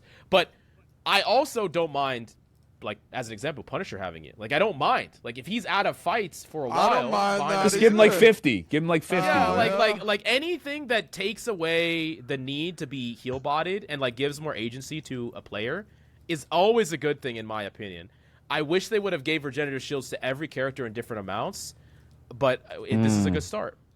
I also think it's such a powerful effect that it's kind of strange to. They only gave it to the characters that could abuse it the most. When it's just like you could have just gave it to everybody, and they're already gonna use it better. But like, you know, with Overwatch, they have like a similar thing where everybody just gets passive healing if you don't really damage. Yeah. So that changes the game a lot, and it might just make like Poke Slap really bad next season. But then it might be like a hell to balance it out because to me, I feel like they're just gonna have to be more coordinated, just like everybody else. Like your dive has to be coordinated, going in at the same time. Now poke, you're all gonna have to shoot people at the same time. You're not gonna be able to just like pop a tank 3 times, headshot, boom, boom, boom, dead. Fair. You're actually gonna have to. I feel like you're gonna have to be a bit more coordinated. I think this is kind of evening the playing field, really. I mean, it might be super imbalanced, but I think I think it's a step. I think it's pretty exciting for sure. I don't know about you guys. I know we're not even done yet, but I think this is such a breath of fresh air. Like actually reading real changes in a patch notes because like these past 100%. like 4 patch notes I've just been reading and I'm just like, okay, no, like just begging for 2 characters to get changed that don't get nerfed, you know, or whatever. Yeah. So like I know it's gonna be a fucking chaotic nightmare, but it's like it's an exciting one, you know. Like that's how I feel anyway. Exactly. Okay, so Black Cat. So now, she's losing some HP, but she's gaining it back in Regenerative Shield, 125. This is a character that's probably going to very, very greatly use this shield because she can dip out of fights. Like, that's all she does is dip out of fights and cycle. And during that cycle, she's going to get 125 HP. She has more fortune caps, so she can top out. Not the most important, but it is relevant. She has a higher odds of like getting better payouts with the tablet, like the dice roll gamba thing. I don't know what the odds increase to because they don't tell us, so I don't know. Nice, but then she is losing 5 damage. She is losing 5% damage. At least she's losing a tiny bit, tiny little bit of damage to make up for it. Yeah, but she does get some really strong team-ups. One with Spider-Man, that if she hits someone twice, they get webbed up, I think. Wow. That is absurd. I think with her whip. With her whip, yeah. And then one more? I forgot who the other one was. But, like, dive characters that get new abilities, sometimes just the combination of them, the break points, like, they can disproportionately gain, when you give them small things like that. I think this is going to make her OP again. No. GG. I'm happy about the damage nerf, and I don't know, maybe Suppress. You could give us your thoughts on this hero as like a hit scan, like range more character, because I feel like she's able to just go kill whoever she wants. Yeah, I hate this character. I'm gonna be honest. I like for at least now that Bucky's better, like I am down with that. Like Bucky will be able to deal with her to an extent, but she was unbelievably OP. I'm sure she'll be unbelievably OP again, but every character will be. So, I mean, as long as you play around it, hopefully, it's not too bad. Okay, moving on to Black Panther. So he just lost. He lost a little bit, but he gained it back in Regenerative Shield, which is just going to be a net buff. I think more interestingly on this character is he has 2 team-ups. One of them is the magic team-up where he gets to rewind time, which I think is probably one of his best team-ups he's ever gotten because you just get to go all in and then go back. Pairs super well with the shield, too, to be able to re-engage quickly once your health goes up and go right back in as soon as those cooldowns are up, man. You might be able to do something like go really hard in, bait out some cooldowns, rewind, and then get your shield back and then re-engage and actually get kills on the second engagement. Yeah, you basically you get to do a double engage really quickly and like actually make something happen. Because like your first engagement could like bait out like Thing Slam, or some shit, and then you rewind, and then the next engagement they don't have it or whatever, you know. And it's cool because if you do, take a big chunk and, maybe they get a good trade on you when you do that initial engage, you come back again. Maybe you can't get a health pack in time. Maybe you only come back with 175 health. So I think the supports are going to be in over their heads this patch. But I do think there is, like, the fact that it doesn't completely heal you to full makes me feel like it will be at least a little bit of counterplay involved. But again, it's just so much up in the air. What's this other team up? Do y'all know? He has one with Storm where he basically pulls them in, kind of like the Strange in this team. Oh yeah. Wait, that's gonna be so cool if you could pull people in and I can't wait leave for them all. Like, think about the clips you could get. Yeah. Like, Oh there's my gonna be god! so Yeah, many I'm excited, clips. dude. I'm so excited. You got to be the first one suppressed to get a 6K with the new team up. You Bro, just gotta- okay, I'm gonna ask. Can you use a shotgun with unlimited ammo? No way. Yeah, I'm pretty sure it's the same No. thing. Yeah, it's the No, same thing the as. shotgun. They let you. Yeah, I literally right before we did What the pod, are I they just watched thinking, dude? I tuned into a random one of your streams suppressed, and you got a quad kill with and then you fucking zipped into their spawn and killed Oh like my. 4 people again with your shotgun. So I'm Yeah, excited. that to was see that what was they with do this 8 shit. bullets. Imagine 27 million with the shotgun, dude. Hey, no, here's the down with thing. it, All dude. right, this is a PSA to supports. Lamps loves PSA to supports. If I see like Cloak and Dagger, if you fucking ult anywhere near Punisher, Invis, if you ult anywhere near Punisher, y'all are fucking dying. You're taking like 5 shotguns to the fucking head, Yeah. and you're dying to like any Punisher. It doesn't even have to be a good Yeah, you're Punisher getting because they just get to evaporated. shotgun you. No, the shotgun so is going to be the most deadly part about the unlimited ammo, dude. People don't know that used to be more broken than the ult. Like, you could kill everyone with just a shotgun unlimited ammo. That's just. And I'm I ready believe for you it, can put it down yourself now too. It wasn't before it was the Rocket who had to put it down. You had to wait for them to put it down. Yeah. wait. Right. Rocket had to put it down. Now you throw it yourself, dude. Yeah.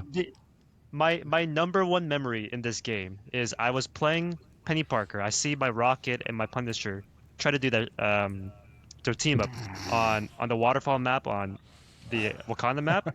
I see my Rocket throw it out, and I ask him, "What the fuck are you doing?" Because he thought his res beacon was the infinite ammo. So each fight he would toss it. I was like, where's my res? I'm not getting res. Oh my God. And then he's not doing the infinite ammo because he's throwing the wrong ability. That's what I'm saying, dude. It's bad. Like, and now you don't have to rely on the stupid ass support to do that. You can do it yourself now, dude. You can do it yourself. Hell yeah. Okay, so Cyclops, this is a character that I think got a pretty sizable nerf He here. needs one, bro. He Good. was insane. Yeah, he needed one. He was dumb as fuck. So his primary does 4 less damage, which is actually a lot when certain characters get like very little. His ricochet does 10 less damage, and both of his movement cooldowns are 3 more seconds. Plus, he loses Damn, 5% that's- damage on top of that's that. crazy.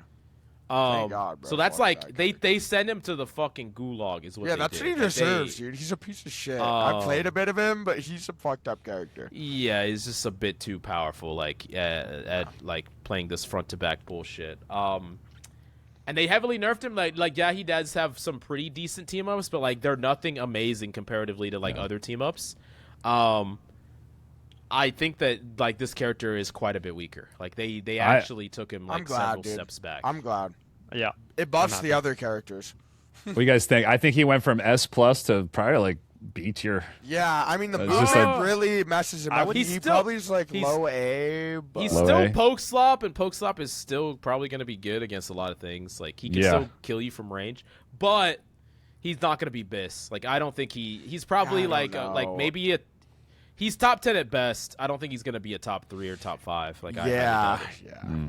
especially when you have like other options. Like there's a lot of really powerful options. Like am I going to play that's him what over I'm saying, Punny? dude. Am I There's going a to play him lot over of Hella? characters. Like Hella is There's so a lot good of now. characters. Yeah.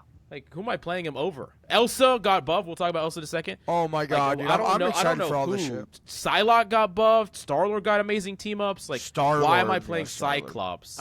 I think now with Cyclops, it's not like you pick him over every other hit scan. It's like if you want his specific hit scan abilities, like you want someone with movement with the rest of Right. your 5 comp, or maybe you want his ult Yeah. because it's not blockable compared to like Elsa where you have to play around your map, which might be walling you off. His ult is a lot more maybe versatile, quote unquote. So now he's a little bit more Yeah. in balance. Yeah. Okay, that makes sense. Yeah, he's probably not gonna be like completely terrible. It's just like he's not. Yeah, before his numbers were just way too high. It just didn't really make sense to pay anything else. Yeah, like, yeah, exactly. Yeah, it was so dumb. It didn't make any sense. So that's good. That's good. Hey, you got nerfed. That's good. Hell Okay, yeah, I'm down with that. Daredevil. So Daredevil, it lost 150 but gained it back in Regenerative Shield, and then he lost 5% damage. But Daredevil also has these team ups. What are the two he has? I think I forgot exactly what he has. One was with Punisher, I think. One of them was with Punisher. Oh, one of the them second one was Iron Fist. Iron Fist. Yeah. Whenever he deflects, he gets healing, and I think it's like bigger, more AOE. It does more damage. You don't have to aim it, and it'll still like hit them back. So yeah. My thing with like Daredevil is like it doesn't even matter what his team ups are, and it doesn't even matter about this damage decrease. Like, Regenerative Shield on this character is fucking insane. Like, so fucking good. He can cycle in. Like, let's say he gets out of a fight at 50 HP, and then he waits for a second, goes back to 200 HP. You can cycle in at 200 HP. Like, you don't give a fuck if they don't have cooldowns. Like, you don't care. So I mean, I just think he's probably gonna be like.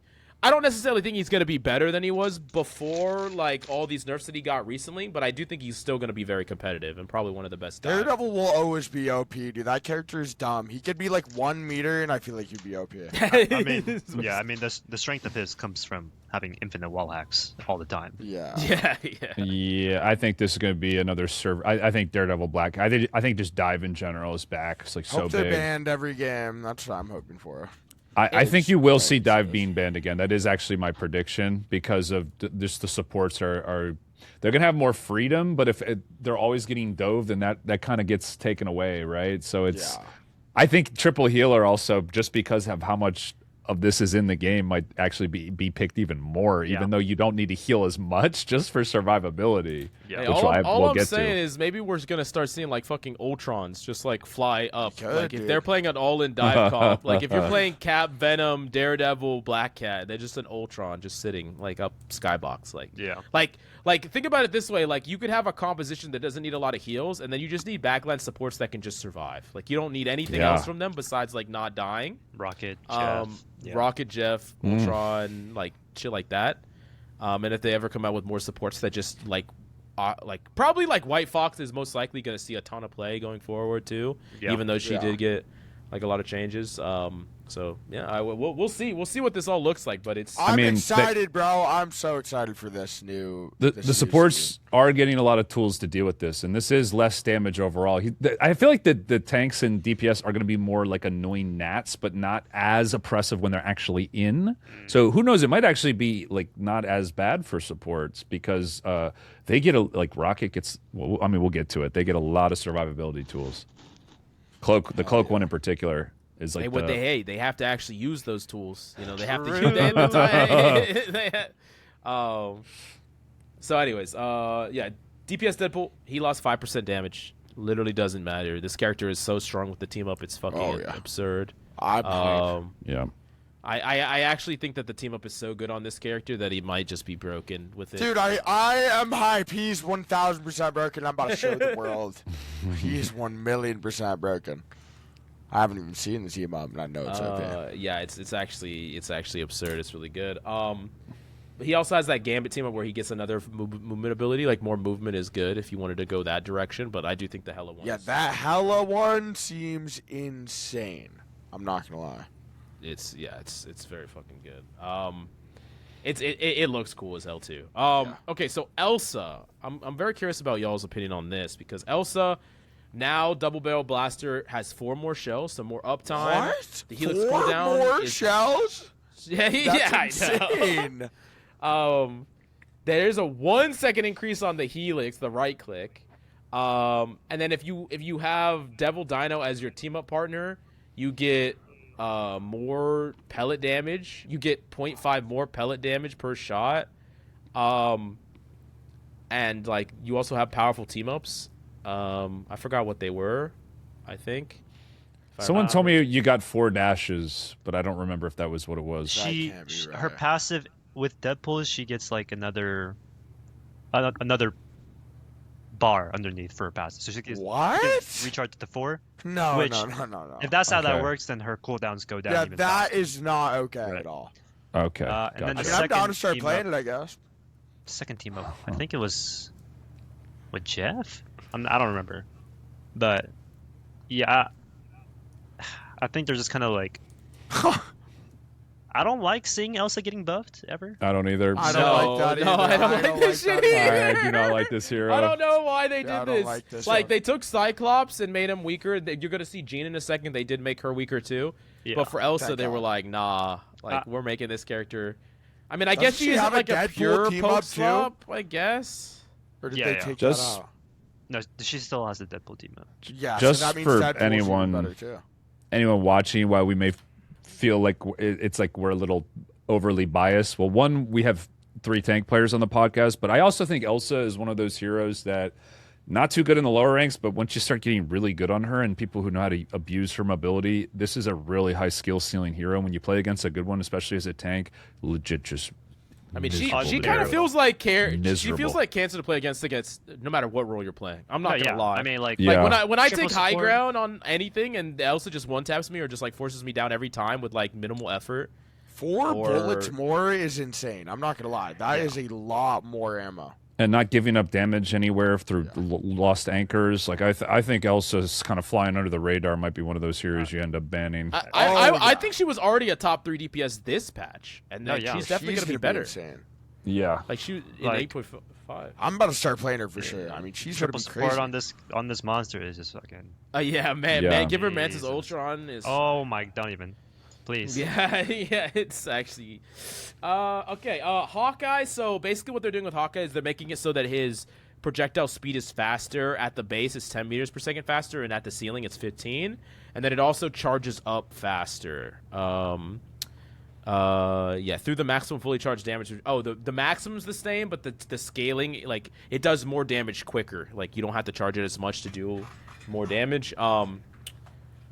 And then he has a team up with Luna, right? He has no, is it Luna? Or, like, he has an arrow. Psylocke and Psylocke, yeah.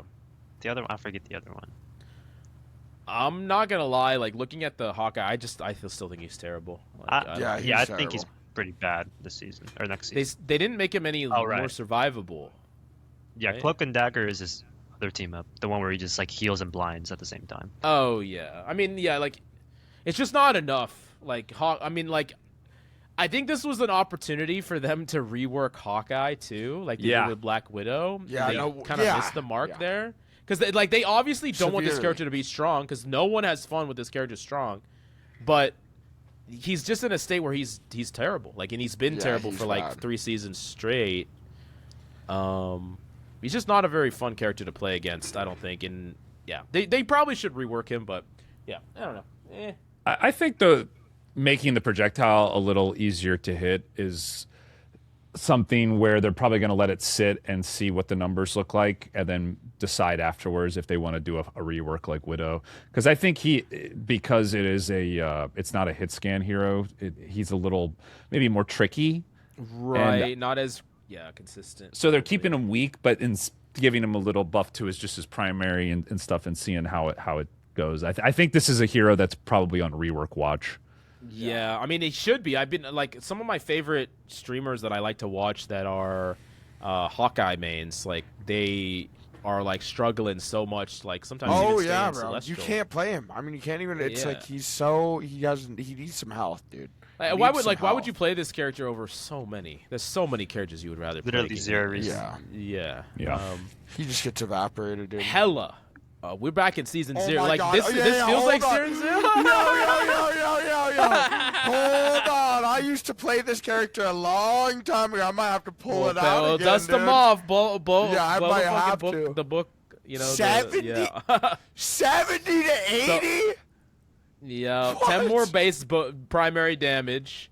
You have that less gets- fall off, so you're It gets Whoa, whoa. negated, so the damage boost kind of pretty much negates. yeah. They do remove the damage with the 15% damage boost, but the fall off is also not as severe. So instead of 70 at 30 meters, you have 75 damage at 35. So you do have more damage at range than like in conjunction with the other buff. I'm gonna say You could, like, just you could fly for- around the I did the math when I was doing the patch notes. Yeah.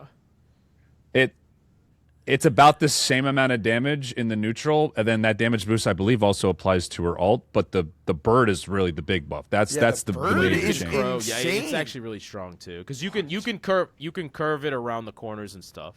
Oh hell no! Yeah. You can curve it around Yeah. corners. What is her You're not flying team in a up straight line. anchor? What It's is already her- hard what does enough she get to see. for like the team up.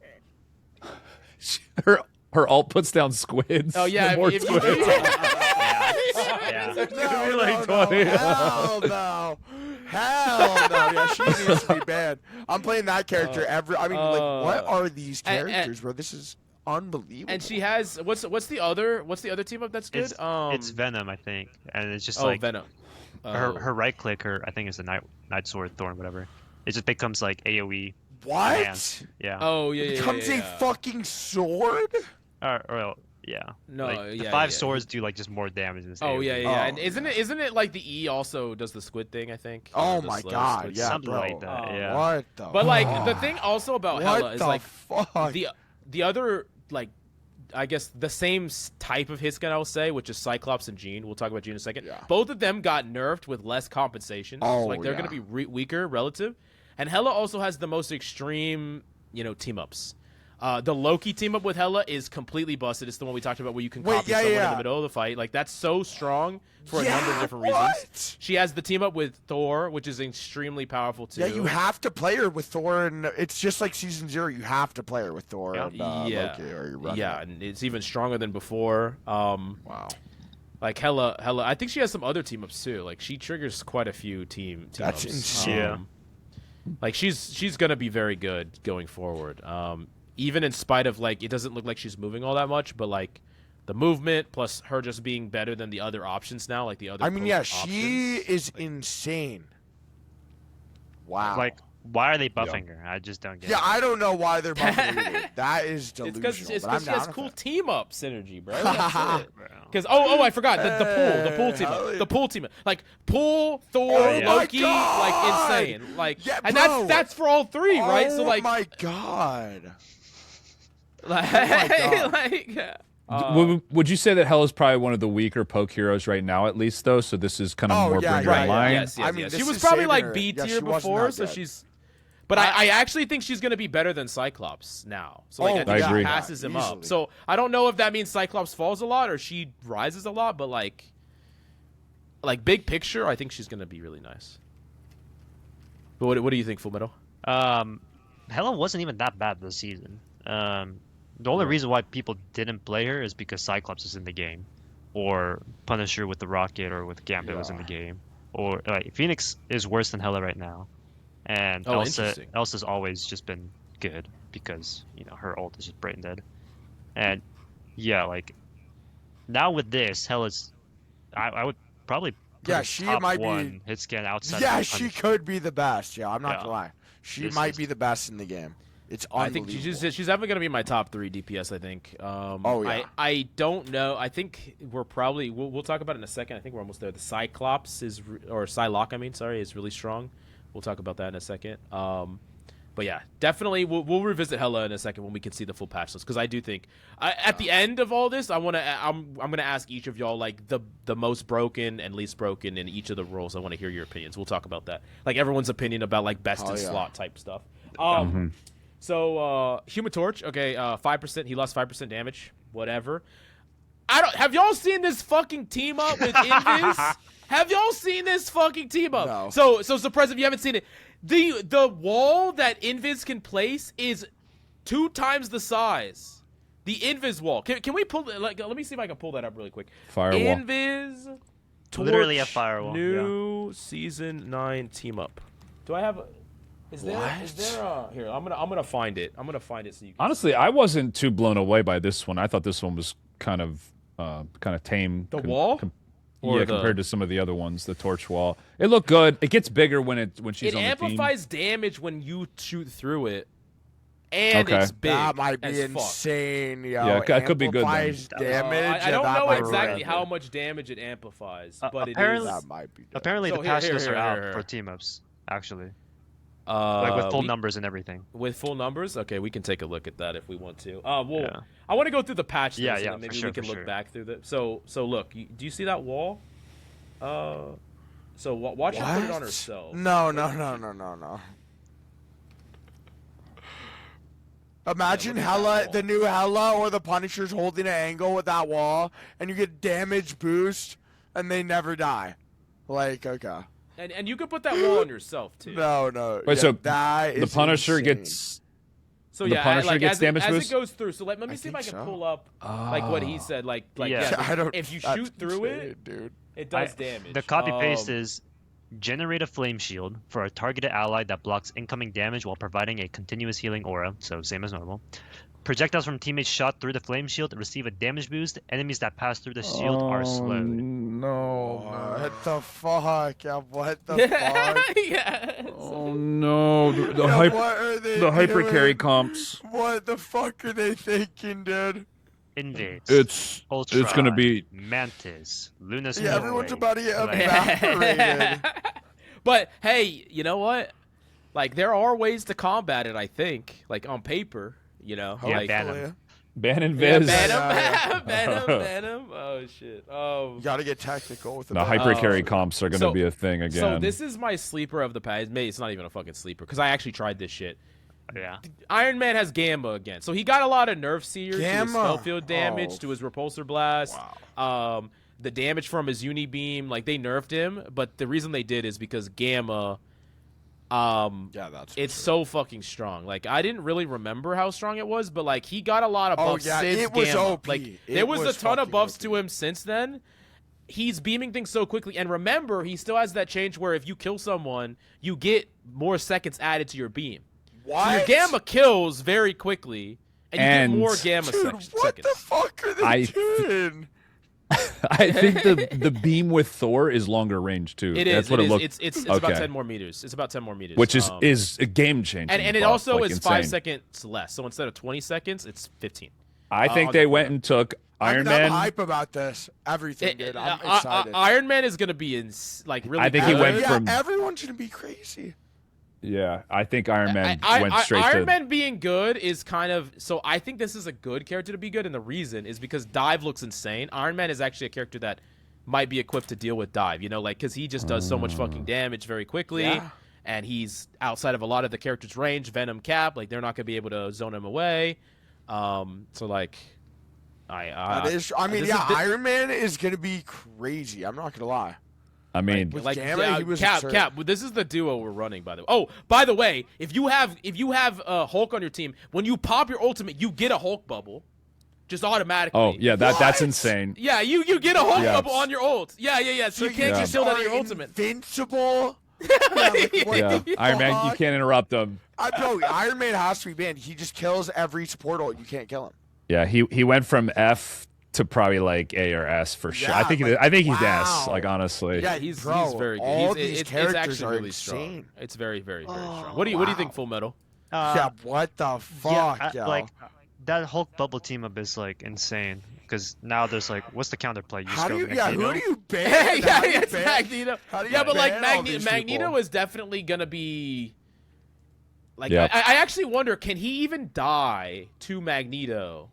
You know, like if Magneto absorbs his shit. ultimate and throws it back at him, Huh. does the Yeah, like- bubble protect him from it? Like we need a. That's probably a test thing. Nah, That's nah, probably nah, a nah, patch you- note thing. Yeah, like where it says how much HP it has or how long it lasts.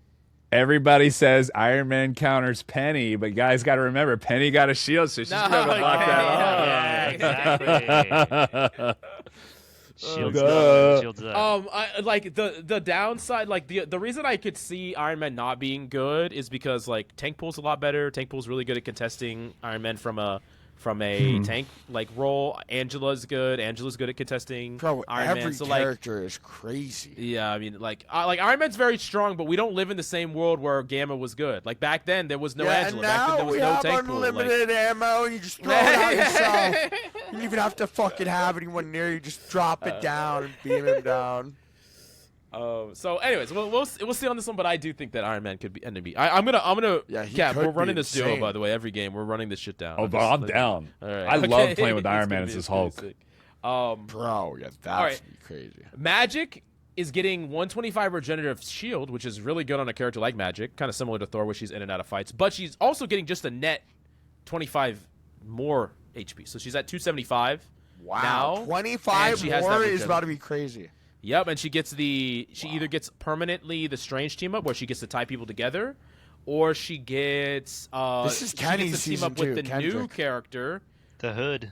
which is she gets a demon circle that's the The size of fucking Hood! Texas. Oh my god, Yep. that guy's dope. I think this is gonna be really good for Magic. Like Yeah. I don't. regenerative shield's very good on this character. Like very, very good. And like she already has a hard time dying, and they buffed her total HP. Yeah. It's All right, yeah, pretty crazy. hell yeah. It's definitely gonna Yeah. be interesting. About Magic's gonna be crazy. very be strong. crazy. She was already like in a reasonable spot, but I think this might push her over the edge, like a little bit, like back into like meta relevance. She hasn't really been in meta relevance for a while.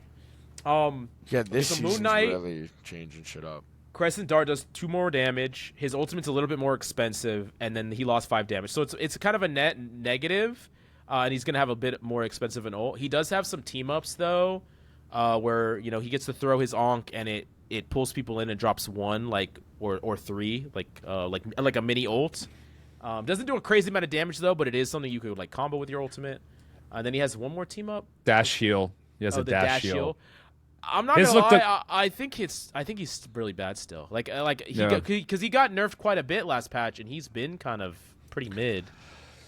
I think Moon Knight's going to be one of the weaker DPS in the game. I don't think he got too much. His changes were kind of unimpressive, and then I don't think this is like nerfing the ultimate, nerfing his damage. Like Moon Knight's going to be kind of like left in the dust here. I gotta ask y'all as like high elo players, like, does anyone like it when Moon Knight's good? Because I Nope. don't. I think he's brain dead. I remember back in like season 2 where Groot Moon Knight was just every game, and I would have to go against. I think it was like BTS, bro. Like Yeah, BTS. He loves Moon Knight. He's like the greatest Moon Knight in the world. If you ever have to play against him on Moon Knight, you will hate that character. And it's like the only interaction you have is either block the Groot ult, ban out Groot, or kill the Moon Knight before he gets his ult off. Which is like, how often can you do that when he's double pocketed by 2 supports or whatever, right? Yeah, definitely. Like us also moving into more dive oriented like characters being good. I think Moon Knight is just like pretty ill equipped. Yeah. Like when Psylocks are good, Starlords are good. Like, I'm surprised that he didn't see bigger buffs here, but I'm kind of fine with it. I'm okay with it. Yeah, he's like one of those characters that shouldn't be buffed. Yeah, I'm down. Yeah. Okay, Phoenix. So Phoenix lost 10% damage boost. Nothing compensatory about giving her more damage to take when she took away, but she is getting slightly more damage on the ultimate. But like it's like compensatory for the ultimate, but not compensatory for the rest of her kit. Her right click, her primary. She does have some team ups that are okay. I think. What were the 2? One of them is. She The gets little thing jumps. It's like the AoE jumps. damage. That is nice when enemies are stacked. You can get more sparks on people. Yeah, it does healing too. And then there's, I think it was with Hela where she gets anti-heal like the Namor. That the one's Namor. insane. That one's really good. But I really think that Jean is probably gonna feel worse this patch than she did before. Like I know that people thought she was some people thought she was weak. I thought she was still pretty good last patch, but like, I think she's probably Mills, like pretty weak. I've been talking about this, man. Like all these poke heroes just nerf the damage by like 5 or 10%, and the game is going to feel a lot better. I think this is exactly what they needed. I know they're going to be doing more damage with the team ups, and it's going to even out. But I think relative to the other heroes, this is putting them more in line to where I think it's going to be kind of balanced. Like I don't think she's going to be a super big problem anymore. I really do think this is the type of this to me feels like a nerf too. Like I actually feel like she's going to be a little weaker. And maybe I think Hela balanced. jumps her and Cyclops like pretty easily. Oh, yeah. Yeah, I agree. 100%. And I'm happy because this character has been fucking Yeah, I hate this character strong too. for too This long character's so for- dumb. historically. So yeah. I think she'll still be good Some though. things are She'll still be good. Yeah. Yeah. Maybe. You don't think so? Lamps. I mean, it's just like all these other characters are just so much better. Right. Yeah. Speaking of a better character, Psylocke gets more damage with the psionic crossbow single hit base damage from 12 to 13. Reduce the base health, but gain 100 regenerative shield. Another character that really loves regenerative shield, like a lot. When Emma Frost is selected as a team-up partner, you're going to increase the bonus health gain to Cyclops upon hitting an enemy with your winged shurikens from 10 to 15. That's your right click, I believe. And then Cloak and Dagger, if that's the partner, your crossbow single hit base damage goes from 13 to 14, so it's even higher. And the Sonic crossbow, in which one is that again? I'm pretty sure that's. I think that's just her left click. I think it's her primary. Right? Yeah. Yeah, I think that's just her fire. This character was already good, and now she's better, and she has great team ups in the Emma team up, which is really good, and there's one more team up that she got. I forgot what it was. The Cloak and Dagger. Oh yeah, Cloak and Dagger. Yeah. And that Cloak and Dagger one looks insane, by the way. There's some fuckery going on with that one. I think this character is going to be like one of the best characters in the game. One of the best DPS in the game. What do you think? Which also will make Bucky even better because she's be so good. Like maybe they buffed her because it's gonna take you a long time to build her ultimate, and like that was a way that she got a lot of value is because she had one of the best ultimates in the DPS roster. But I think that this character is just too good at too many things. Yeah, I think giving that shield to a range hero, like a pure range hero, is just it's a little better when it works like that because she's gonna be able to harass from such a safety. And I don't know if it's based off the damage you deal or take, but if it's the damage you deal, she could just sit back and be farming that shield constantly. So I'm assuming it's out of combat completely, like not damage dealt. Like you have to not deal damage for that shield to trigger. You get what I'm saying? For the shield to trigger, I'm pretty sure it's just not damage that you take. I'm pretty sure. So okay, well then Psylocke's going to be like S++ giga busted then. Yeah, avoid taking damage for 5 seconds. Your shield will be on. So, but like this is really strong also for like Hulk, right? Because if you jump in and bubble, as long as you don't take any damage, you can still be gaining health technically during your engages, right? Psylocke is going to be a little bit different because she can just, like you said, she can just do this stupid, peek poke thing, and then if she ever gets hit at all, she gets to hide for a little bit, and then she's back to full. Oh, it's gonna be so annoying. And then if she ever sees an opening, she gets to go in. Like there are more cooldowns to get through, more, But what do you think, Lamps? Who at Nettie's is like Psylocke needs a buff right now. They do that a lot. Hey, they've done that with Psylocke a lot, like a lot. Some intern over there is just wearing his Psylocke plushie on his bag, on his tote bag, drinking some matcha tea, 100%, and then he's walking and 100%. saying, "You know what? Let's buff Psylocke again." Like who? Oh my god. It's me. No, that's actually insane. But like, there's been many times in history where Psylocke would be S tier. They would give her a small nerf, and maybe she'd be a little bit worse, and then they'd immediately buff her the next patch. And it's like, what the fuck? Like, what the fuck? Yeah, I don't know. But maybe they think she's a healthy character. Like, the thing about Psylocke that I can understand why they like her to be one of the best characters in the game is because she never runs low elo lobbies. Like, she's too hard for like low elo players to like be efficient at, and she's too squishy for them to be efficient at. So like, if she's the best character in the game, I think it's a lot healthier than like Cyclops being the best hero in the game, or Elsa being the best hero, even though Elsa got buffed, or Torch or whatever. Like, if I had to think of like any DPS to be the best DPS in the game, I think Psylocke is probably the healthiest. I don't know if y'all agree with that. I can't think of one that I would prefer to be better. Like a range hero with one-shot potential, stealth, insane mobility, and now has self-sustain. I don't know about that, bro. And an instant kill all. Who would you rather be meta? Like if you were to pick one DPS to be the best character in the game in the highest levels, what would it be? Would you rather like who would you rather have besides Psylocke? Scarlet Witch. But like you gotta understand girl. how strong does that character have to be? Yeah. You know what I'm saying? Like, how strong does that character have to be in a normal elo for that character to be the best? Honestly, this is going to sound crazy. I think Cyclops is the most ethical DPS in the game after this patch drops. I gotta leave I think I just gotta go. After the patch drops, he might be the most ethical. No. Yes. No, but the no thing hard is, like, CC. Cyclops is he's not hard. Like he's easy to play. Like relative to Psylocke, he's so much easier to play. Like by orders of magnitude. Like he was when people are messaging me saying, hey, they were stuck in plat, now they're in Grandmaster on Psylocke. That's not gonna happen, or on Cyclops. That's not gonna happen on Psylocke. You're not gonna like if you get to a rank on Psylocke, you have 100% earned that rank. I don't care how strong this character is, like you've earned it. Like because if you play out of position, you fucking die. You're 250 HP. She is fake hard. She's such an easy character to play. Like I she completely makes disagree. people feel like Thanos when you're like hard. Like you just have an insane. Like her mobility is instant, any bro. top tier Psylocke She's never at player risk. can play anything else at a top tier level, in my opinion. Like you're telling me an Eternity Psylocke player can't hop on the Cyclops? I think anyone I'm saying can Cyclops is more That's balanced. what I'm talking about. I'm That's what saying talking Cyclops about. is more And balanced. I'm not saying that this character isn't completely absurd and insane, but I'm just saying, like, if you had to pick one character to be the best, she's like the Tracer of this game. Like, if you have to pick one character to be the best, Well- you would rather it be her than something else. So I mean, I just took a list of all, look at the list of all the DPS heroes. I'm like, none of these guys are honest. They're all Yeah, they're all yeah, great. yeah. I know, right? That's what I'm saying.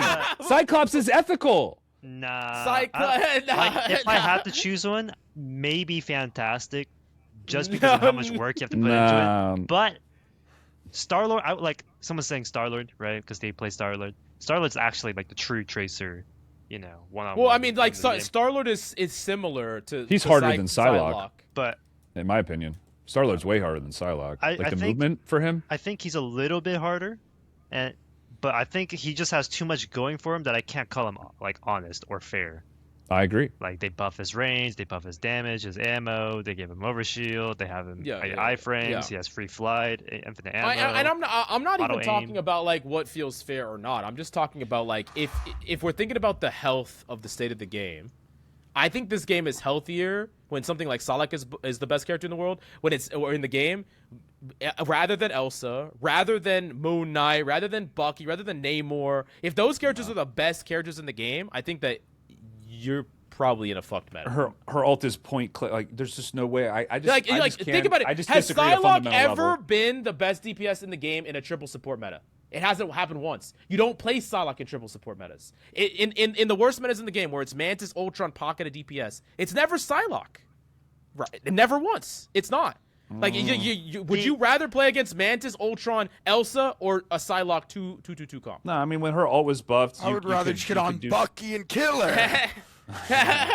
Well, you feel like you have counterplay, right, on Bucky, like against Psylocke? Yeah, You for can sure. win. Yeah, compared to, like, I honestly hate playing in triple sport. I would way rather have Psylocke be, like, crazy and then just grab her on Bucky. Like, she is crazy, and it isn't easy, but, like, if you're dialed in, you definitely could shut her down on Bucky. And maybe that's about it, but Bucky, Namor, Iron Man, and then, I mean, wish she luck think for about the all the rest. metas that we've ever had. What is one better meta than you think in Psylocke? I'm just curious of y'all's opinion. I know we're kind of going off on a tangent, Well, but I don't even play Psylocke like that. Like, I'm terrible at this character, and this Okay. character's a terrorist for me, like, to play into. I understand, but like I think that she's probably like the best of the worst options. Like.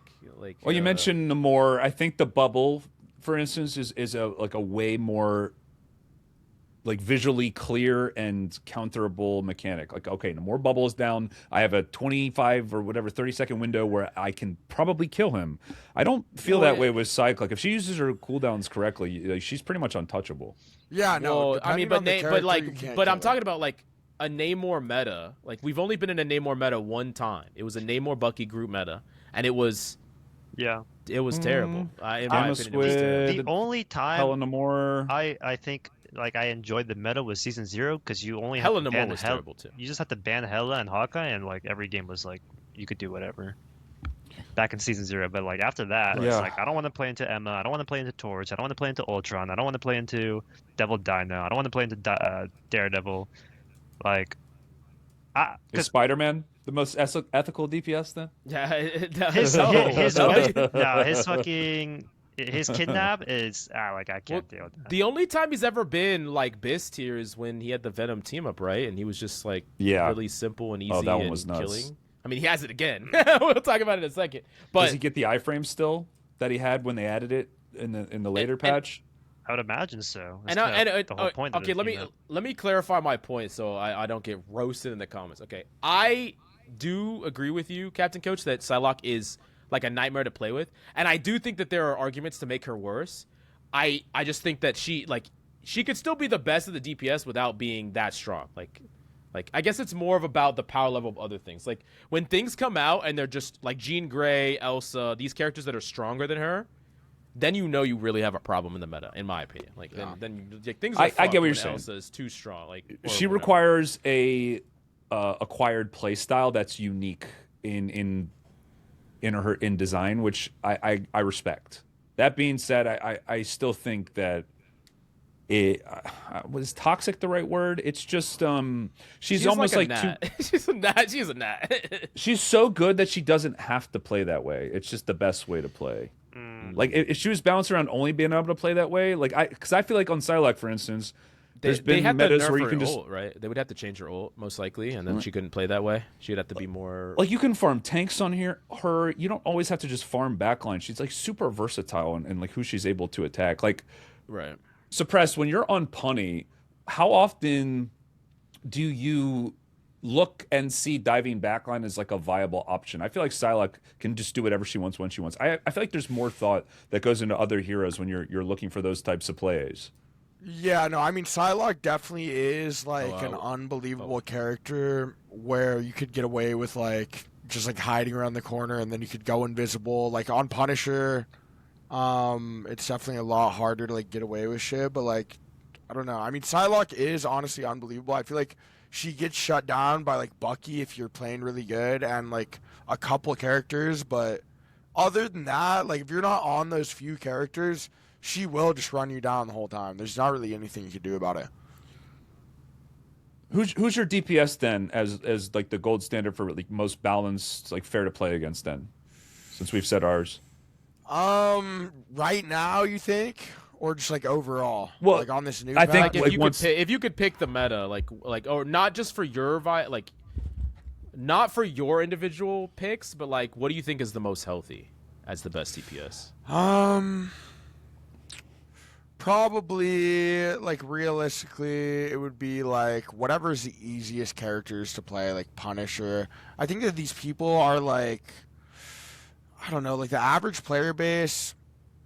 If they're playing like these easier like aimer characters, like I think it's fine for like Hela, like Punisher. Like they're going in a good direction. I feel like all these characters are OP. I would like for Elsa to not be as OP, but I mean I'll just play her if she's that deadly. But it really seems like all the characters are like insane. Like every character in its own way is insane. So there's not really like Psylocke does look crazy, but at the same time, like Punisher has unlimited ammo in his pocket. Bucky has an extra 3 bullets. Like Iron Man has the Gamma team up. Like everybody has got these unbelievable things to where, yeah, Psylocke is crazy, but like I feel like every character on this new patch is going to be unbelievable. If you're good at that character, it doesn't really matter. Maybe Storm, because she relies Oh on her yeah, like team. a couple characters, sure, but like Wait, the you saying majority, Storm is bad, or you No, saying Storm is your optimal? No, I'm saying like she might be maybe bad. maybe like playing Storm and having her be meta, not in the Jeff NATO way, right? But like I was like, she's been meta, and it's been terrible. I don't know. She's been Yeah, meta twice. yeah. She's I'm been not meta sure 2 I- times, so Like the and they Yeah, were go ahead. both really bad. Go ahead. if you remember. those metas are only bad because of her ult, right? If they just don't give her Jeff NATO, which she does have now, right? But like, I think a team-oriented DPS like that might be a little bit more Well, healthier. the problem is like, let's say you got rid of her ult and you made her like good enough at the team oriented stuff to be the best DPS in the world. She would have to be so good at that it would be like goats or some shit. Like it would have to be something like because you're saying like even without the thing that she used to like win a lot of team fights, if she didn't have that, like what would she have to have? Like would she have to be like 400 HP or like give speed boost like 30% or some shit? Like what would she have to give? I'm not sure. I think that's kind of like we're kind of Like, at but- this roadblock. 'cause like, DPS are I just guess- so fucking brain. Yeah, like they all fucking like that. That's Yeah, why they're all I'm trying to give insane, the dude. devs a little bit of the benefit of the doubt, like Yeah. as little as possible. But it's just like if you want to make one character good, like Psylocke is a safe one because sub Grandmaster players, they're not gonna get run down by this character. You know what I'm saying? Like maybe Smurfs, but like the character is not like Like I would even say Psylocke is harder to get value with for like a lower ranked player than like Panther is. Like I think Panther is far easier to get like a certain level of baseline value than Psylocke is. I think her ceiling is too much higher than her floor, whereas someone like Cyclops, dodgeable ultimate, Cyclops is auto aim. I mean, Cyclops doesn't have hard CC, but the stealth, like I just think with the hard CC that a lot of these poke heroes have, that Cyclops has the most, and his primary is easier to aim. I'm surprised that you like Cyclops this much. I'm saying once the changes go through, he's clearly overtuned. Clearly, once they go through, I actually think he'll be like in a pretty good spot. Like one of the, he won't be stronger than these characters probably. But that's how he should be though. Is these changes to Cyclops I think are actually really good, and I think if they can take, because I'm they're still nerfing afraid him, though, because he could like my problem with Cyclops is that he is a triple support bot. Like you could just give him Mantis damage boost and Ultron drone, and he's just this like terrorist. Like maybe in a world where they couldn't do that. I personally hate that comp. I think it's so boring. Like, I probably complain about it too much. Yeah, I mean, I guess not as big of a reliance on healers does kind of. I get, yeah. I mean, it's tough. It's tough to say for sure. It does have to do with power levels a lot and like synergies, and I hate hyper carry comps. I don't know how you guys feel. I hate comps that you just make one hero just like god tier giga busted and just run the lobby. It's weird because it's like I don't really blame Cyclops for it. Like it's not his fault. It's just like in a world where Mantis doesn't do what she does and Ultra doesn't do what he does. Like I think Cyclops is a fair and honest DPS. Yeah, but it's a good point. Like I don't know. Maybe there's a way to make those really good, but maybe Cyclops if Mantis is banned, I would agree. Cyclops, yeah. Okay. Yeah. Okay, let's move on to Scarlet Witch. So Scarlet Witch now she can dark seal while she's invisible, but then it will cancel the invisible. What the fuck is dark seal again? Is it like the? I don't even know. Isn't that her stun? Her AOE stun? Wait, she can cast it. What does this character even do? Bro, no one knows. I was literally gonna say I'm just gonna go to the bathroom now because I don't give a fuck about Scarlet Witch. Y'all can say whatever you want. I'm not gonna lie, like it's completely irrelevant. Can we move on? Let's Like, just fuck all the like 2 Scarlet Witch mains. Y'all can suck it. I'm out. They should have reworked this character. Anyways, moving on. That's actually funny. No, Bro just uses mystic projection. Yeah. Full Metal Lamps is getting about as much value as the average Scarlet Witch does. Like, like the same amount of value. I'm sorry to the 2 Scarlet Witch players that watch the pod. Sorry. Star-Lord. So wait, we're actually skipping her? We're not going to look at the ability? No. Well, I thought you were going to check. No. I wanted to give my thoughts. All right, fine. No. What are the Star-Lord abilities? Let's move on. What does Star-Lord have? I tried. I tried commenters. I'm sorry. I tried. So when he flips, the Stellar Shift is his flip. Yeah. So his flip, he doesn't get the HP back. This is actually cool because I hated the fact that he just got free HP for flipping for no reason. I'm not gonna lie. But now he gets just free HP. He has 100% regenerative, which once again he's going to use this really well. But I think that it's nice that he did lose the Stellar Shift. But have you seen the Atom team up with this guy? No. Completely busted. Completely busted. Wait, so he gets to throw it on the ground. The other and life? it's like, oh my god, wait, I don't know about this. Yeah, the other life. Yeah. So he throws it on the ground and he can teleport to it just like with the rocket thing. And then if he ever dies, he gets to come back alive. I don't know if you're hearing the rant. Oh no, you're not. All right, Lamps, we're bitching about I hate Star-Lord. Nerf this character to the ground. Fuck Adam Warlock res. I can't believe they did that. This is my top man. Like, bro, what? Like Star-Lord, like we already know how good res comp was historically. Yes. Bro, back in the day, this was like season 0, bro. I thought they removed this instantly. You got another life, and you needed Mantis. You needed the triple. And you already need it. You already get the teleport too, so it's like you only get the extra life if you fuck up and die. So if you die, then you get revived, and if you don't, then you could keep teleporting. Yes. You're invincible. Yes. Okay. Yeah, I'm down to that. Yeah. All these characters, I can play them. Like they're unbelievably OP, dude. Yeah, it's actually absurd. It's actually, someone's got to be fired. I'm like, this is insane, dude. Yeah. But like once again, I think they want Star-Lord to be broken, just like Psylocke. Like I don't know, like they have an obsession with these type of characters. These like poke off angling mobility characters. They love them. Yeah. I'm telling you though, the reason they removed that bonus health is because when they were initially adding that bonus health to people like Star-Lord and then to Iron Man, and they started adding them to all the DPS. Remember what I was saying back then, Mills? I said it was a response to making the DPS less reliant on the healers because they gave them their own survivability. And what we were finding was it just made them way too OP. So at least they're taking it away when they're giving them this passive healing. They're kind of pushing people into certain play styles. They want you to go on a side flank to get the most value. Which is what you should have been doing before, but people didn't really know. Right, exactly what we were saying. And then now they're going to be able to balance it. So I think coming down the road, we would expect, hopefully, that this hero probably gets nerfed. Maybe the 50 clip goes back down to 40. You know? My God, the 50, yeah, the 50. Yeah, they got the 50. He didn't even have that back in the day, dude. Now he's got another life. He could teleport the 50. Now they have lost their fucking mind. Yeah, dude. Star-Lord to me is my top man. Yeah, all these characters. What do you think, Lamps? How do you feel about all this? Yeah, it's just the same. Like there's just genuinely nothing to say. Like, why are we just perma buffing this character? Jesus. Res comp 50 it's just rocket teleporters. It's like, oh my god. Yeah. I mean, wow, dude. So Storm's primary gets 5 more damage, but it's offset. But which is going to be a net negative to her ult. But she also gets some powerful team ups, including the ability to, with Jeff, she gets to heal with Rain. She's got to be better, right? I don't think so. I don't think this character's I don't good. think it's enough. I wish it was good enough. If instead of a heal Rain ability, they gave her another active state of like an AoE Rain heal permanently to her team or something like that, then you could see her played as a support. But as just an ability, it is nice.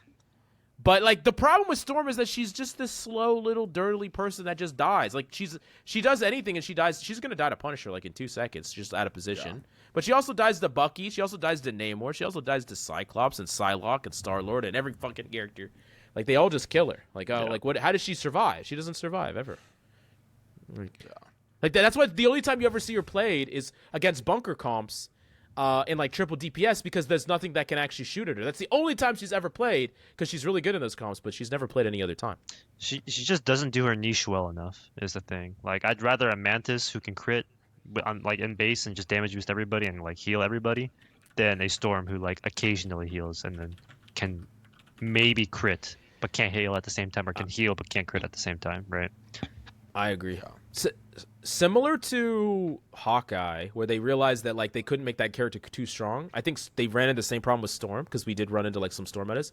I think that this was a character they could have reworked to a support. I would actually love like a Storm support. I don't know how y'all feel about that, but like one centered around instead of damage, like one centered around like speed and healing.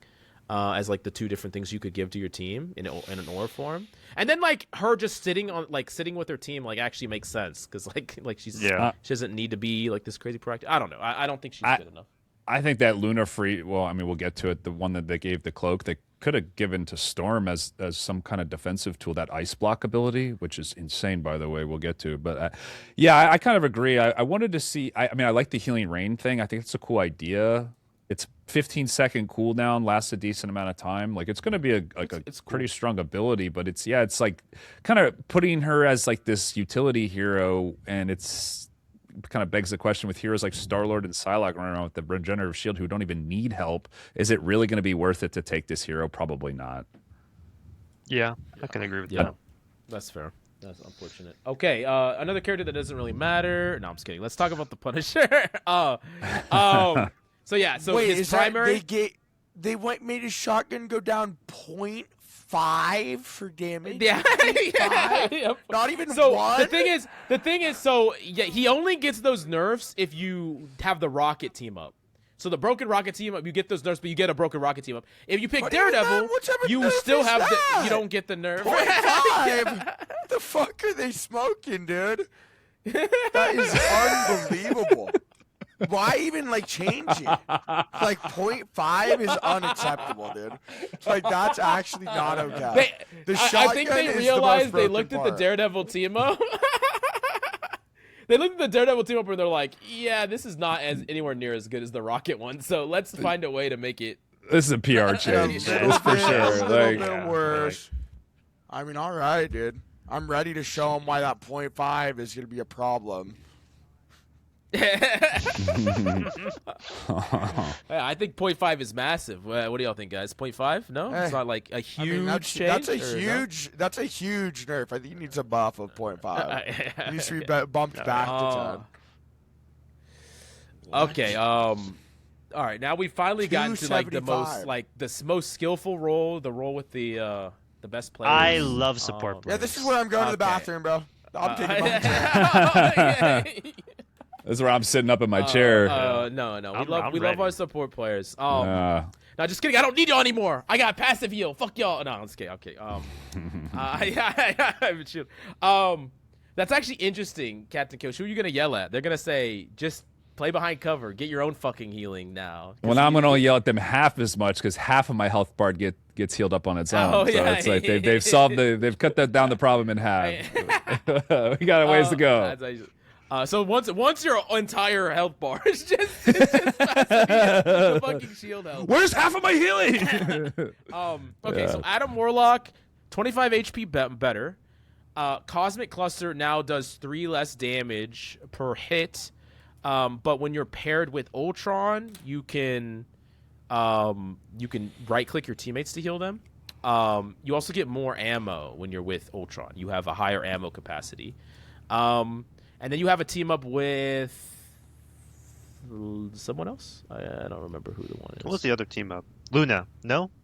Doesn't his primary attack heal like a primary healer does now, or am I correct?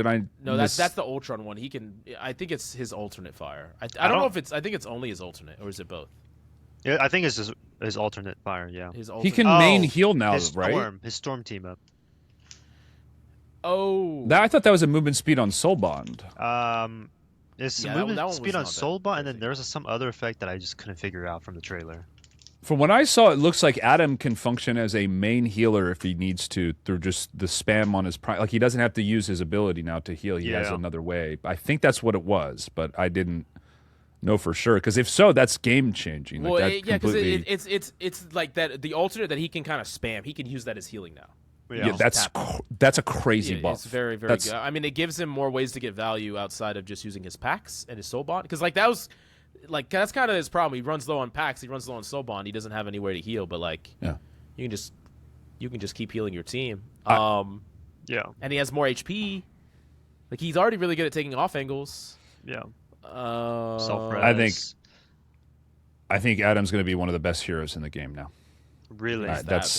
I think that's how good he's going to be. You have to pair him with Ultron to get, if you want the more ammo, which you really do want the more ammo. You really want the more ammo when you're doing this playstyle, but I think he's maybe him in triple. I think his Storm team up is going to be better than the Ultron team up. To be honest, I think that movement speed. Apparently, he's on his neutral also without the soul bond, so I think that might be more valuable. Yeah, as just like right click healing, because at that point, just get another support and just run triple support comp. That's a good point. Yeah, I mean, if he's outclassed by other healers, he still won't actually get into the meta like another. But I think he's just going to be so good at so many different things to where he's not going to have those weaknesses anymore. That all those buffs they gave him previously are probably just going to be too much. Is kind of where I'm at with it. Like with Adam being this mobile. His ability to res himself this mobile, this much HP. Like we talked about, like comps that don't require a lot of healing are possible. I think he could fit into one of those as a duo support. Yeah, like I think so too. You have enough healing now where you can keep people alive, but like you can also like play him pretty. Like I feel like you could play him in a dive comp. I'm not 100% sure. We'll have to see on this guy. I think you'll be able to one trick this hero and not have your teammates yell at you anymore if you're good. Like I think that's the Chatham Warlocks are rejoicing right now. Yeah, that's another thing. Like with this update, like last season, people would ask me like, "Oh, should I learn Thor to climb?" I was like, "Why would you ever learn Thor? That character's terrible." But now you can like actually reasonably say like, "Oh, well, if you want to one trick Thor, go ahead." And again, Yeah. it's good for the game, but also, why would I want to ever see a Thor on the enemy team? I don't want to see that shit. So let's just keep Thor. Let's keep Thor actually like F tier, not No. Thor Gen. Next change. That's my main baby. Hey, your Angela's better. Let my Thor be better. Listen, that's okay? what I don't want Angela to be buffed either. That's my thing. People say like Angela and Penny are cancer. I agree. So let's keep them like at an area where they're Thor. not that Thor. good. In my opinion, Thor was like probably the worst tank in the game. No, he was before bad. this. No, for sure. But they might have jumped him up way too high though. Like he's very good now, and he like I almost am never a fan when they take a character that is like they jump him up like 3 tiers. Yeah. Like jump him up 1 at a time. Like don't way overshot it. You know what I'm saying? Like maybe this is like a special case, so like they could probably fix it after this. But I do know that lower ranked players are going to be crashing out about Thor very quickly. I think that the next. Oh, sorry. The next obvious change, I think, now is going to just be giving everybody their own ban. Five bans per team. Everybody gets their own ban. Just so everyone gets at least one, and then you pick 3 and whatever your top one is, and then it would go down the list. I think that's the next change everyone's going to be asking for here in a week or two. I'm calling it now. You don't need to ban anything. You just need to do your broken shit better than them. True. What if it was like one-sided bans, like Ignite? They should eventually implement Ignite bans in Celestial Plus lobbies, in my opinion. Maybe GM Plus lobbies. I know it would take longer. Because I think we talked about this. I think we talked about this with Trust Me. It's like, why is ranked not reflective of pro play? Like ranked should be reflective of pro play. So let's do it. Let's do it in ranked. Let's mirror the bans. Pro play and high ranked play should be the exact same. That's fair. And then that's like another thing. Like once you get to gold, you get normal bans. Once you get to Celestial, you get pro bans. Like and then that's like the next. It could even be Eternity Plus, but I think Celestial is probably a good line. Yeah, Celestial. We got through one healer suppress. The most overpowered of them all. Okay, so Cloak and Dagger. Primary is going to do... So there's a 15% healing removal. So, like, a lot of these are compensatory. So, like, the direct healing got buffed. The lingering spell field got buffed. The one-time heal of the Veil, the wall, got buffed. The Dagger Storm got... Healing output got buffed. But, like, this is basically a wash. It's, like, kind of, like... Sure. I think overall it's still a slight nerf to her healing. The Light Force Dagger, I think, is a slight buff, and the other ones are a slight nerf. But yeah, overall, pretty much a wash. It's a nerf to their ultimate, though, is the big thing, that 15%. Yeah. Does anyone know what the fuck... Which I really think is good. Yeah. I mean, the ult's going to be a lot slower. Like, you might be able to kill through now. Especially potentially. Especially bunnies. Right, yeah. What the fuck does their team up do? What does that wall do? Like, I'm so confused. So, what I think it does, I mean, the team up patch notes out, so we could just read it. But from what I saw, it looks like it has a lingering effect. Whereas with it's just like a one-time use, but you can like walk through in and out of it. Kind of like the base bubble, right? Okay. I think it's going to be something like that, both with the blind and the healing. Okay. Yeah, it looked like it did both. Yeah. Gotcha. Okay. That's cool. Yeah, I still don't think Cloak and Dagger is going to be, like, insane. Like, she's kind of been pretty mid for a while. I think she's going to stay mid, but, like, she's a character that's really, really good in like, lower elos, and I think she kind of gets scaled out in higher elos, and I think that's probably fine. I think this is a relative nerf overall. Although the ice block she gets is the best team-up ability in the game. I forgot about the May team-up. That's the best buff to any hero single-handedly with that neutral... Just in case an ice immune to death, like any Daredevil Venom 3-2-1 hit, you just get to. It's a mini support ult. Is it actually like a May block, or is it just like damage reduction? It heals people around you, and you just don't take any damage. You don't exist. So like I could just tank an Iron Man ult situation. Yes. That's crazy. Yeah, and I think you'll be able to cycle with you'll do a bubble. Yeah. Into a fade, into an ice block, and your bubble will probably already be back up again. I was actually going to talk about the bubble. I hate that the bubble is on a 6-second cooldown, essentially. And I have 2 ways of fixing that, which is either they make the bubble actually go on cooldown after it's done being used, while making it uninteractable. You can't break it or whatever. Or if you're going to have it be on a 6-second cooldown, essentially, make it so that you can actually break the bubble, like in Winston. Like a Winston bubble, right? So you punish a bad bubble, but then with the way Cloak is played right now, every 6 seconds you could just throw it out and get instant value, and there's nothing you can do as an enemy player to stop that. Hulk clap I mean, blows it away. You can kind of just the way that they've kind of solved Cloak Bubble is just by power creeping the game. Like that's mainly what they did. Like you can just kill through it now. But it's that's like, I know that kind of sucks, but like that's Yeah. kind of what they did. It's like you as one person, you're never gonna be able to kill through Cloak Bubble, but like two people attacking at the same time, one of you negates the effects, the other one kills the person. Like I just think the whole like making the bubble actually interactable is like it's better. it's better for the game, and also like makes Cloak and Dagger players actually use their brain for once instead of turning it off Okay. and just slobbering all over the keyboard. Okay. Got a little bit of a change for once. Yeah. Okay, so 5% heal nerf on strategist. Once again, like I think this character's still like net buff. You can get the mobility from Gambit, or you can get the really broken Hela Team up.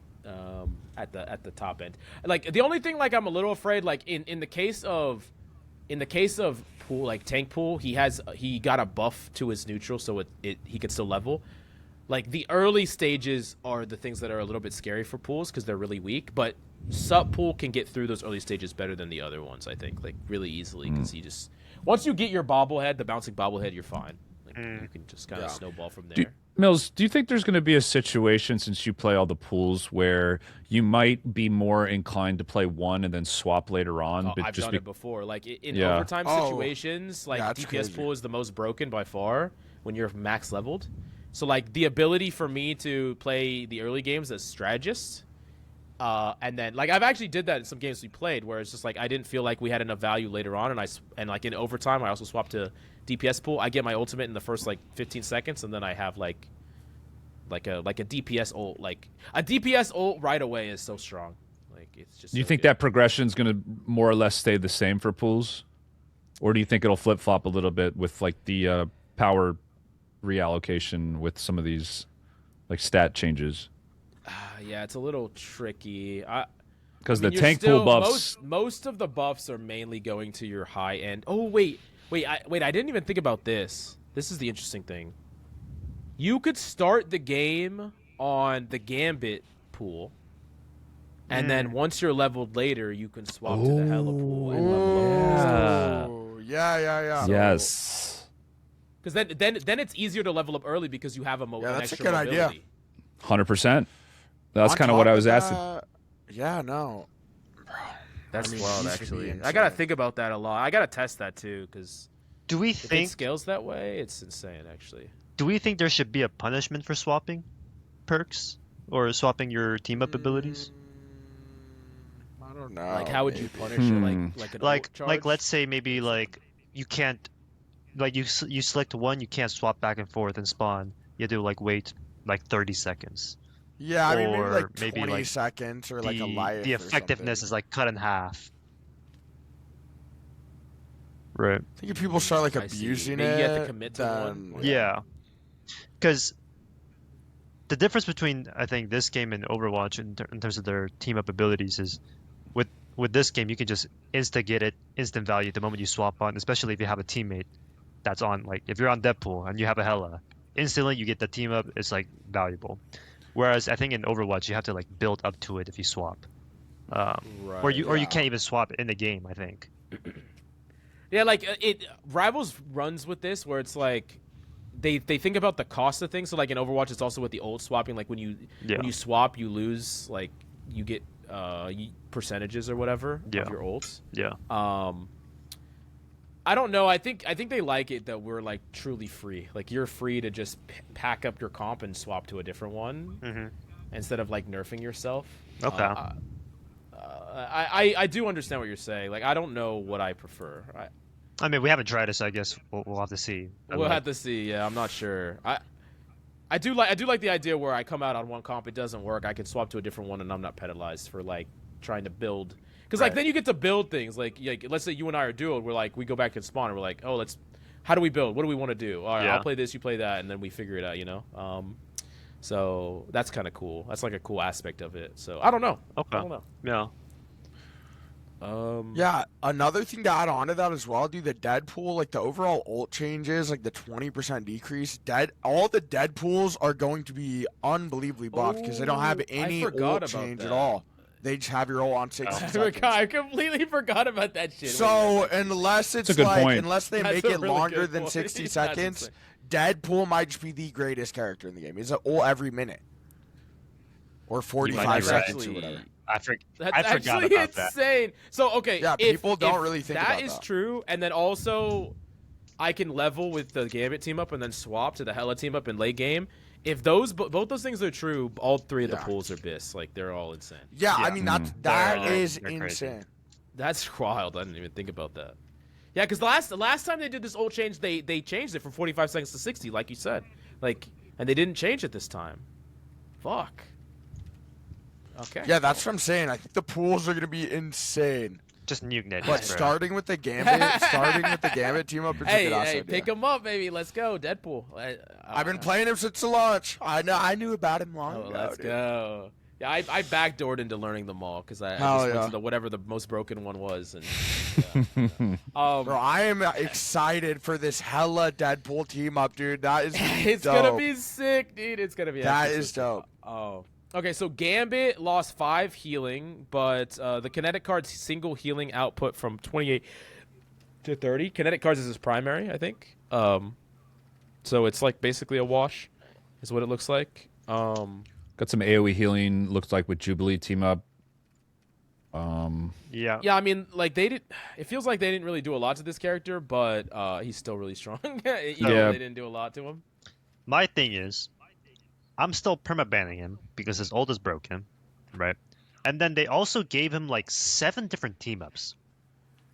Right. He's with Rogue. He's with like Jubilee. He's with Wolverine. He's with Deadpool. Like Cyclops. I think. Cyclops, right? Like, Right, why would yeah. I ever want to have him in the game when he himself just existing gives like 17 characters? That's above? a good point. I don't good want point, to yeah. see that shit. I will say, like, Gambit has historically been worse the more dive a meta is. Like, he can be played in dive, but, like teams just kill him because he is kind of squishy comparatively to some other supports. And dive is definitely going to be so strong going forward. Yeah. I'm not saying don't ban this guy because I'm probably still going to ban him, but I am saying, like, I would expect him to be weaker in 9.0 than he was in 8.5. Because I think, like, 8.5, they heavily nerfed. Poke was really strong in 8.5. A lot of nerfs to dive besides cap. I don't know, man. That Jubilee thing looks like a pretty good defensive utility. It just kind of cleaves in melee, and I've Just seen his heals health bar go everything. up. Yeah. Yeah. So maybe that will give him enough survivability. I think Jubilee is gonna be a dive victim. Maybe I'm wrong. I might be wrong, but I She just got don't that think switch, she yo. stacks up She got that to, switch like, on her. even.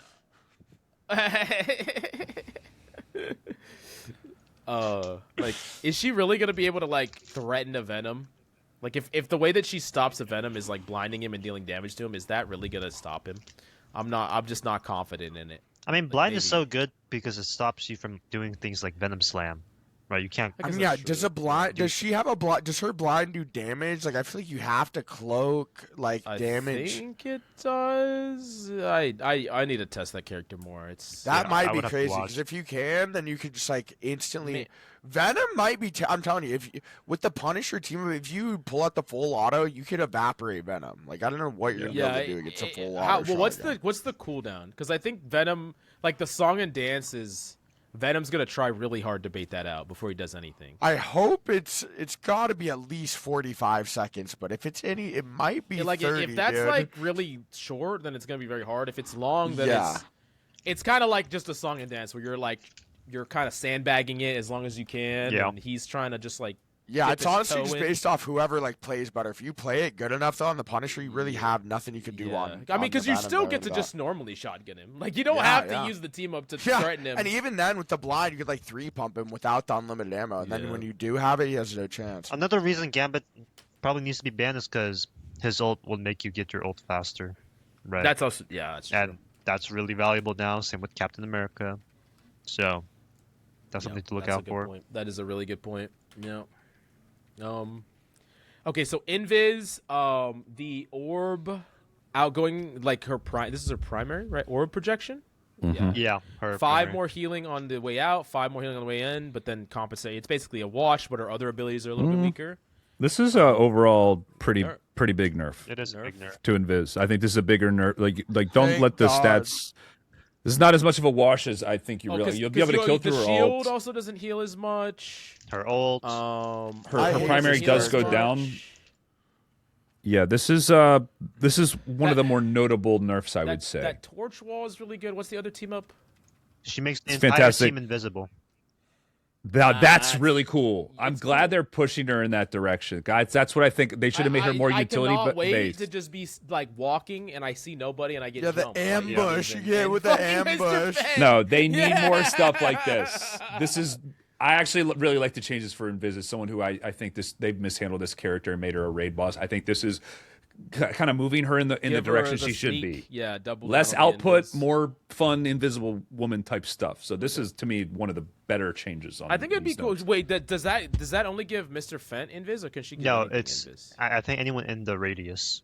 Yeah. It's cloak of or Oh, not yeah, you're cloak of definitely shadows. we're gonna set up some traps. Just jump some people. Unlimited ammo, So- A12 ambush. Hey, it's so Invisible. surprise, Well, here's the surprise Iron Man ult, like out of fucking nowhere. Or- Like- Or like Punisher, they pop the infinite ammo and your team's just all out exposed, and then Invisible Woman on the enemy team is like, nope, you can't shoot him while it's down. So there's going to be some crazy counterplays That coming in. is true, actually. That is You know? true. That might be crazy. that's it. Mills, this is what I was saying. Like, add more blue card type spells, so it's more about like how you use your abilities, not just like raw damage and healing all the time. I Yeah. really like the changes for Invis. Yeah. That's cool. Okay, Luna. So her idol doesn't give 10% damage boost anymore, but Thank it does God. give 10% healing. So she's not Yeah, as that was DPS-y so dumb. anymore. Thank God. Yeah, She's thank gonna get God. more healing. Now people are So gonna get stupid. more healing when they have the idol, but then the 15%. So it's kind of like a compensatory thing, but then she also does less damage. So like overall, she's just doing less damage, which I think what is Another like nerf. the biggest complaint about Luna is that she's just done way too much damage historically. Yeah. Or It's like another recently. output nerf, bro. And again, inadvertent nerf to support ults I because will- of the healing boost. I will say that Adam team up is still really fucking good. I just remember it. It's like Jeez, it gives you Omnivamp, the Adam Omnivamp. What was the other team up besides Adam? Was that the Iron Fist? No, Iron Fist has one with her. What's the Iron did Fist we got a skip cool one. Iron Fist? Oh, we did. He He got a cool didn't team get up. changed. He That's didn't why. get changed. Yeah, but he the has. fuck? But his team up with the thing is sick. The He ha- 'cause uppercut he is has so an uppercut, sick. He gets an uppercut and then a kick follow up, but he gets to keep his kick. So he actually has like fucking Street Fighter combos he can hit you with. The bop bop. That's crazy. That's sick. Yeah. But anyways, yeah, Luna Snow.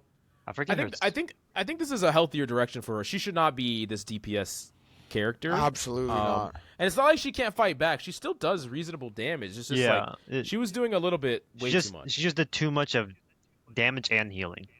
Right. So Yeah. yeah, I think And she'll this still is- be able to do damage. Yeah. Because now I think Lunas are probably going to be less encouraged to just idle themselves, right? Because right. of the buff. Right. And Yeah, she's probably gonna want to idle other people more. I think. Yeah. Yeah, probably. I don't really see a Especially if reason you have why- anything with mobility, like maybe if you're just shooting the back of your group, you'll idle yourself. Actually, yeah. Um, Like, why the fuck would you ever self-idle yourself now? There's zero reason.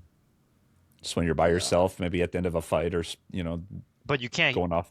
If you're greedy as fuck. I mean, I guess if you want to like. yeah. I mean, it's just for really, like healing. I think in general, Yeah. a lot of Lunas over Snowflake themselves. Like they're like even before. Like there's definitely 100%. even less of a Oh. reason now. White Fox team up, where it's a boomerang with the charm. Oh, that is really fucking good. That is actually insane. It's a double daze. That's insane. It was the It double slows daze. them? It just charms them, so it It just counts charms two and times then comes over. back. Yeah. Oh, you get they double gave charm. Luna White Fox charm? Well, Yeah, because she already that's had the it, thing, but now she yeah. gets it twice. So she can do that into her freeze and then do it again on the way out? So just line them up in a row? It double procs instantly. Oh, it's just okay, daze, gotcha. But it's like, it can definitely be really fucking annoying if you like 3, 2, 1 slam a Venom in, get double dazed. Like it could definitely be like fucking We'll see. We'll see how that works out. Okay, we're getting through it. We're almost to the end. Okay, so Mantis lost 10% healing, so they got some compensatory stuff.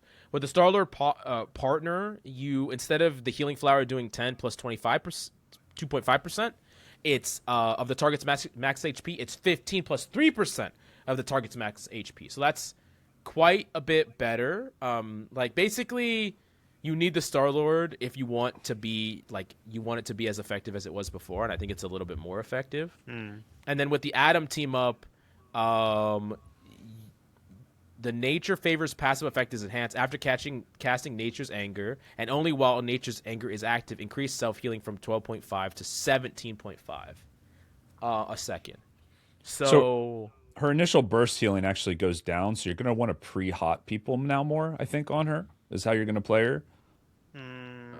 It's something I noticed. I believe it was Saipei do quite a, or maybe not Saipei. Somebody was doing. He would basically keep up leaves on people even if they were full health, even though the instant heal wouldn't trigger, just to keep the healing over time, just to keep the health flowing, so people could be proactive.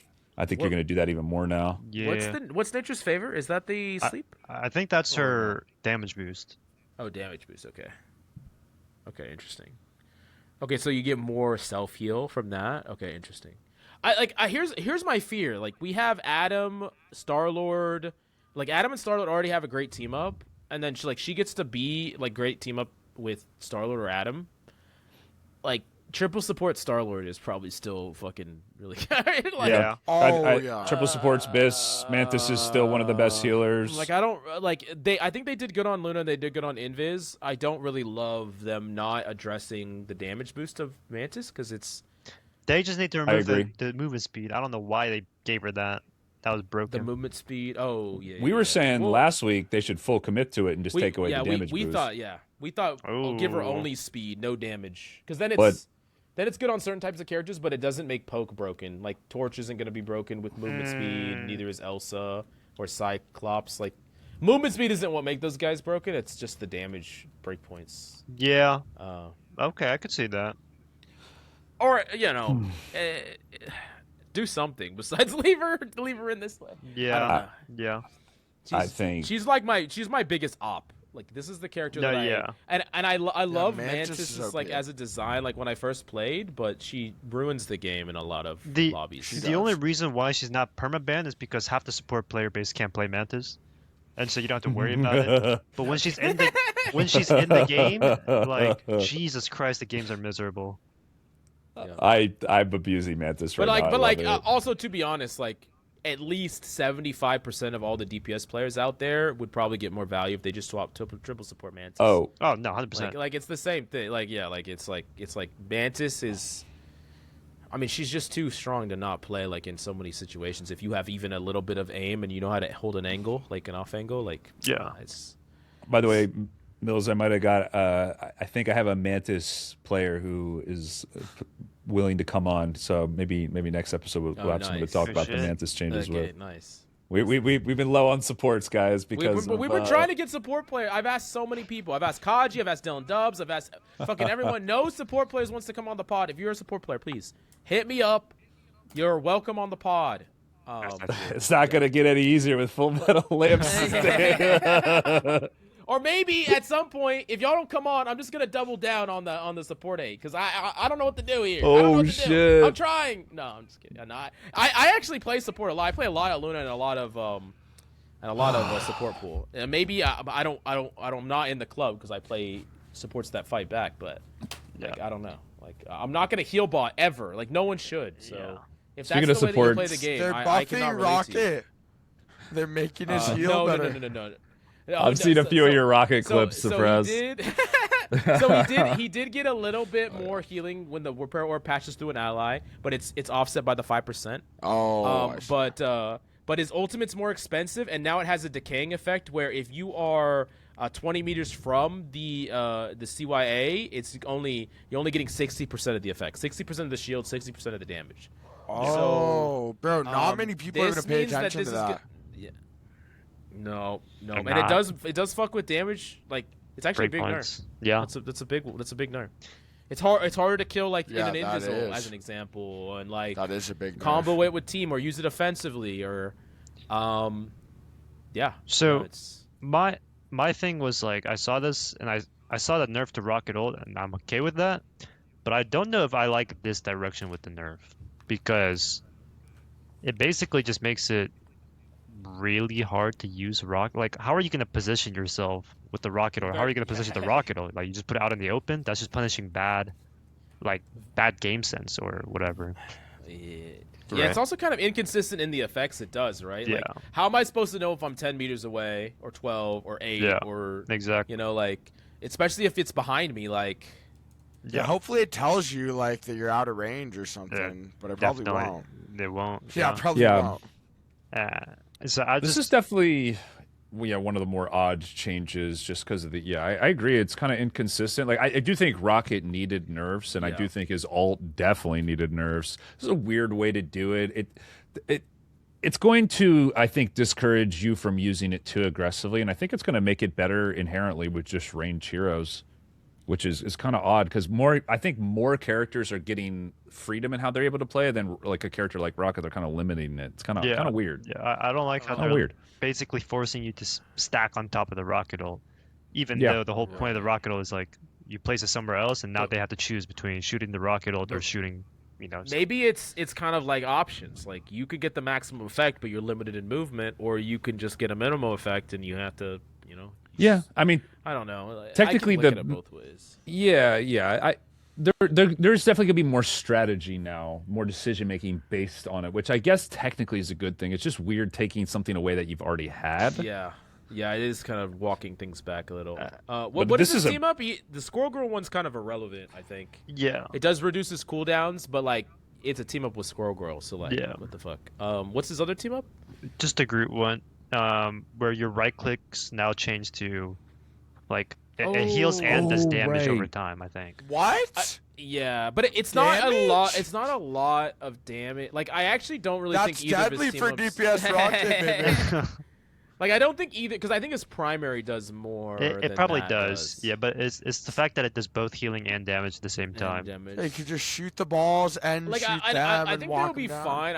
I don't think that the Rocket team ups are game breaking like some of the other team ups we've seen. Yeah, I think And it probably makes Rocket, like, overall, between this and the team ups not being insane, he's probably just going to be worse this patch, like, by I think so. I think there's several steps. I Definitely. would just rather play a Luna because her ult is consistent than a Rocket that, like, if I accidentally walk left, 3 meters, I'm suddenly dying Yeah. to an ult that I shouldn't be dead to or something. Yeah. I mean, he is Not the plus side is he's probably one of the best supports to play with dive, Yeah. which is nice. Yeah. But you also maybe don't need that much healing with dive anymore. Maybe he provides so much healing.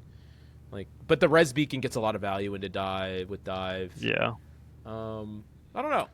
Also, his neutral healing does go up a little bit, not a whole lot, but it does technically go up. Yeah. So, Okay. Well, is what it is. I guess we'll see on that. Ultron. So the firewall drones do more. Increasing the area healing output of the imperative firewall drones from 30 to 35 per second. And then also he has some insane team up. So he gets the Iron Man team up if he wants, which is the beam, or he gets a team up with Penny Parker. Penny Parker, where he can put his drone on everyone simultaneously on his entire team, and then right-click them to give them all shield and damage boost and movement speed at the same fucking time. Yeah. What the fuck? I think it's up to 4 is what it is. Is it up to 4? I think mean, it's up to 4, yeah. It's like a mini. It's like a mini ult. Like it's like a team fight play. Like you just pop Yeah. it, give everyone speed boost and damage, and like you'll all make a play together and kill them. No, it does last like maybe 2 seconds at most. So I don't know how useful that might be. If you could do it like timed with like a Cap Venom Daredevil engagement, it probably just kills everybody, right? Yeah, that would probably I mean, be. that's not easy to do, but it might be really strong. If, Yeah. Like, Also, I don't know how it triggers. Is it just like anyone near you or just like at a distance you just kind of I think it has to be relatively near you. I think that's like a. then in that So you have case to be kind of close. that might just be a buff to like anti-dive rather than with a dive, right? Makes sense. Yeah. 'Cause Give by it the- to your whole team, and then By the time you're like Daredevil gets in after the buff, like it's gonna be gone, right? Well, you do have to use. You kind of have to use it. I mean, to get the most value out of it, you have to use your right click and the team up. So it's like you're using 2 abilities for Right. one effect. Yeah. Which, like, effectively, what are you getting? You're getting like a soul bond worth of value or something like that. Maybe. Yeah, I don't know the exact numbers on that, but I don't think Ultrons are going to like this too much, and I don't think too many people are going to like playing against it. I think this is a hero that they still need to look at for a rework. I think this kind of uninspired, kind of boring, yeah. kind of just giving him a lot of just passive healing, which is already the problem that he has, and without really changing the way he plays too much. I think he's just they gotta go back to the drawing board on this guy. I'm hoping that the Iron Man team up is the stronger one because I think that's more interactive a little bit. You know, your ability to aim. Like, I wouldn't be surprised if. Oh, sorry, go on. No, I was just gonna say like interactive team ups are more interesting and healthy for the game, I think. So. Yeah, because Ultron. You could play like Ultron, Hulk, Iron Man as like a core, and it's probably really strong. Yeah, maybe. I think he'll probably be decent, but I don't think he'll be one of the better healers. But I think he'll be okay. Like, just having the beam alone is going to kind of like Adam make him slightly more viable in duo healer comps. But I still think you're going to pick him in. I think trio is going to be massive. Trio's still going to be massive because of all the dive. Trio with Iron Man might be really strong. Like Hulk, Iron Man, triple. Oh yeah. Oh yeah. It might be really, really fucking good. Just death ball comps. Yeah. Because Iron Man has like enough damage to like shred through some of these like really hard to kill Thor, Hulk, trio heal Iron Man could be nasty. Jesus. That'd be fun. Okay, so we finally have made it to the end. Jesus. Yeah, I know. Well, Suppressed didn't make it. We're not even to like the questions I want to ask yet, and we're at 3 hours.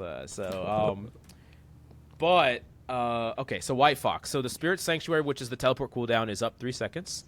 There's 10% less healing, but the ultimate is bigger. So the ultimate, 300 more HP. I think that the change to the cooldown, the teleport cooldown, is interesting. It's probably going to make the character like that's going to be felt. 15 seconds is a lot more. Like it feels a lot more than 12. Character's probably going to be good in this mobility meta, but like is weak to poke. What do y'all think about White Fox? I think it's a fair nerf for the teleport. I actually think this is one of the better changes they've made to healers. White Fox was super overpowered. Oh yeah. And I think this kind of makes her ult a little bit more reliable, not less easy to burst down. You're still going to melt it, especially with all the damage in the game, and I think that's a bit of what this is to a response to that. But this is overall, I think, like a pretty big nerf to White Fox. Yeah, I mean, I'm happy about it. I don't mind it at all. Yeah, so I mean, back to going what we're saying, that we think dive and brawl dive is going to be strong. She's still going to be good, even in spite of this probably being a net nerf to her, because I agree. She matches really well into the meta. Yeah, all of her other buffs from previous seasons are still there too. It's just these specific ones. And she has a team up with Psylocke, and the other one is with I don't even know what her Psylocke one does. Or no. I actually have no clue what this is. I watched it back like 10 times. I was like, what the fuck am I looking at? But yeah, no. Overall, I think White Fox is gonna be fine. Like she's probably gonna actually be better in the meta, to be honest. But I think overall, this is some of the best changes we've seen as a whole to the supports from any patch ever released. I think these are actually I think these are nerfs overall to supports, which, again, with the regenerative shield, they're not going to have to be as reliant on teammates. So I think this is all going to make the game feel a little bit more balanced and less reliant on these healers to press their button at the right time. Yeah. I think this is going to be really good. And I think, like, I know, like, a lot of supports, like, they might just be listening to the pod and thinking that we just want to shit on supports, but, like, I actually think that this is going to give you more freedom. Like, when characters, you don't need to care them as much. Yeah. When Venoms can reset up on their own and Thors don't need you to, like, constantly look at him on an angle, you get more freedom to do what you need to do. Like, what you want to do. Like, you can take an angle, you can make a play, you can, people are less reliant on you, but you're also less reliant on them, and you can do what you need to, like, what you want to do in any given moment. So, and like, those... I think this is a win-win for like a lot of players. Like there are some characters in this patch that they got shafted, like Hawkeye and a few others, like Storm, Hawkeye, some others. But like there's a lot of characters, like a lot of players are going to be able to have a lot of fun this patch, do a lot more of what they like to do. You're going to be less punished for making that major mistake with like an ult or something, and you're going to have more freedom to kind of just do plays on your own. I feel like with a lot of, I mean, I think a lot of supporters might actually enjoy the role more because of it. because it's less about them and more about, like you said, just being free to play the game the way you want. Yeah, I've talked about this before, and I was supposed to drop this TikTok, which I'm still planning to do, but a lot of, I think the mentality or like the culture around supports in this game is reductive to heal by heal by heal by. If you do anything else, you're bad. And if you try to do anything else, you get punished for it because supports are so powerful where if you're not heal botting most of the time, or at most seasons and most metas, you get punished, right? You can't play flank Luna because if you do, now you need a third support. Or, you play a support like Mantis and it's like, oh, well, it's not enough healing compared to Rocket. We need a Rocket. So go Rocket and stop the Mantis plays or whatever. And so these changes should help with that, but it's a matter of like, will the rivals' general fan base or players like actually accept this and like adapt to it, or are they just going to be like, well, I liked heal botting, I like sitting in the back and not doing anything else and turning my brain off, right? Okay, so what would your message be then to those players? Like, how would you encourage them to get like a shield tank if they want to play that way, like a duo, or what's like a way you can encourage people to try these new play styles and be more useful to their team while creating maybe play styles of their own? Yeah, so again, a lot of it is like toxic, incel-based gamer culture, right? Where if you do anything besides heal bot, you're bad, and you have to hard pocket the DPS or hard pocket the tank. And so, or like even if you try to speak out on it, they're like, shut the fuck up, your support. But I think the best way, because a lot of people are like, well, I want to play aggro Luna or aggro, Invis, but I get punished for it because my team's not pushing up or my team's not doing whatever. So the obvious best way in this game is to communicate with each other, whether that's through, voice chat, your duo, text chat pings, whatever. But then again, because of how people are, you might not want to do that, or like you don't feel like safe enough to do that in the environment. So that's an issue on its own, but communication obviously helps the most with alleviating the pressure of trying to make plays. Or maybe you're just not like exceptionally better than the entire lobby, where even if you try to do something, it's just not enough of a difference maker for you at your current like skill level.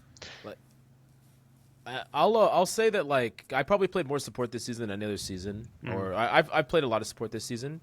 I've been flamed on DPS a ton. I've been flamed on tank fairly often, but like I almost never get flamed on support because I do a couple things. I communicate, I play for like actually winning the fight, and sometimes that means like I'm not gonna run all the way back and heal my DPS. Like I'm playing for the fight, like I'm playing to win, and I communicate what I'm doing, and I press my Qs, and like most of the time when someone dies off by themselves, like they understand they fucked up, like they're doing, but like I'm not like staying AFK, not calming, whatever. And I think especially supports, sometimes you have to just kind of how do I define this? It's like let people die or to make your own play. I mean, like if you're making a proactive play that you know is good and it like helps the team win the game, like who gives a fuck about what your random 4 and 12 Spider-Man says? Like, who cares? Exactly. I think there's a bit of a fear of blame with healers that I think may go away a little bit. I definitely Hopefully. don't give Hopefully. a fuck about what my supports are doing at all when I'm on Thor. Like, I don't care. Like, don't heal me the entire game. I give no fucks, like, ever. Like I'm not even joking. Like, as Thor, I'm completely independent. I don't need anything. And I think that there's several characters that are more like that than ever. Like, they don't need anything. Like, I don't think Psylocke ever needs you to ever look at her. Ever. Like, you don't have... She doesn't need your help. And so... That means I have a lot more agency, but it also means that like you're freed up to like go do what you want to do, and I'm freed up to do what I want to do. And as long as we both do things that are valuable, we'll win the game. That's it. Okay, but moving on to the thing.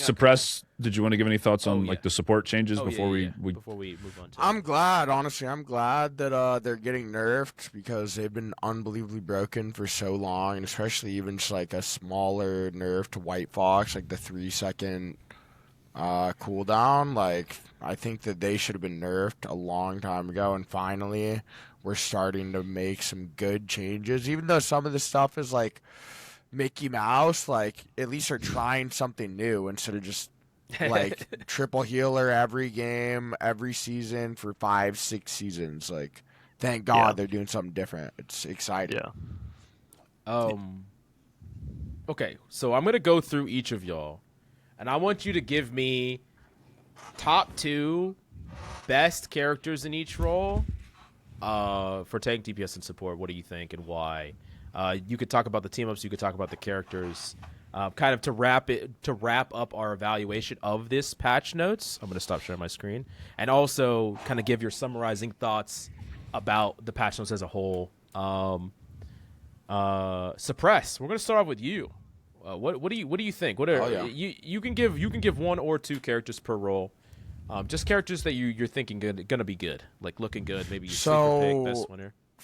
For me, honestly, I'm gonna start on DPS. That's what I'm most excited about. The Punisher with the unlimited ammo is gonna be unbelievable. With the shotgun primarily, that's gonna be like ridiculous to have unlimited ammo with the shotgun. Star-Lord, I'll probably start playing him again. I mean, the res was unbelievably broken. You have another life. You can teleport away. That's going to be a problem. Hela, I think I'll have to pick up again. With all the changes they're adding to that, I mean, she just looks unbelievable. And then Bucky as well with the Captain America team up. Like, not many people know how good it is, but you have another dash that's even longer range. You get more ammo off of that.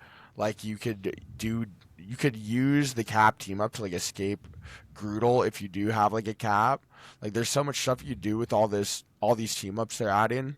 For DPS, like I'm super excited, and even DPS Deadpool, like he is gonna be maybe the best of all of them.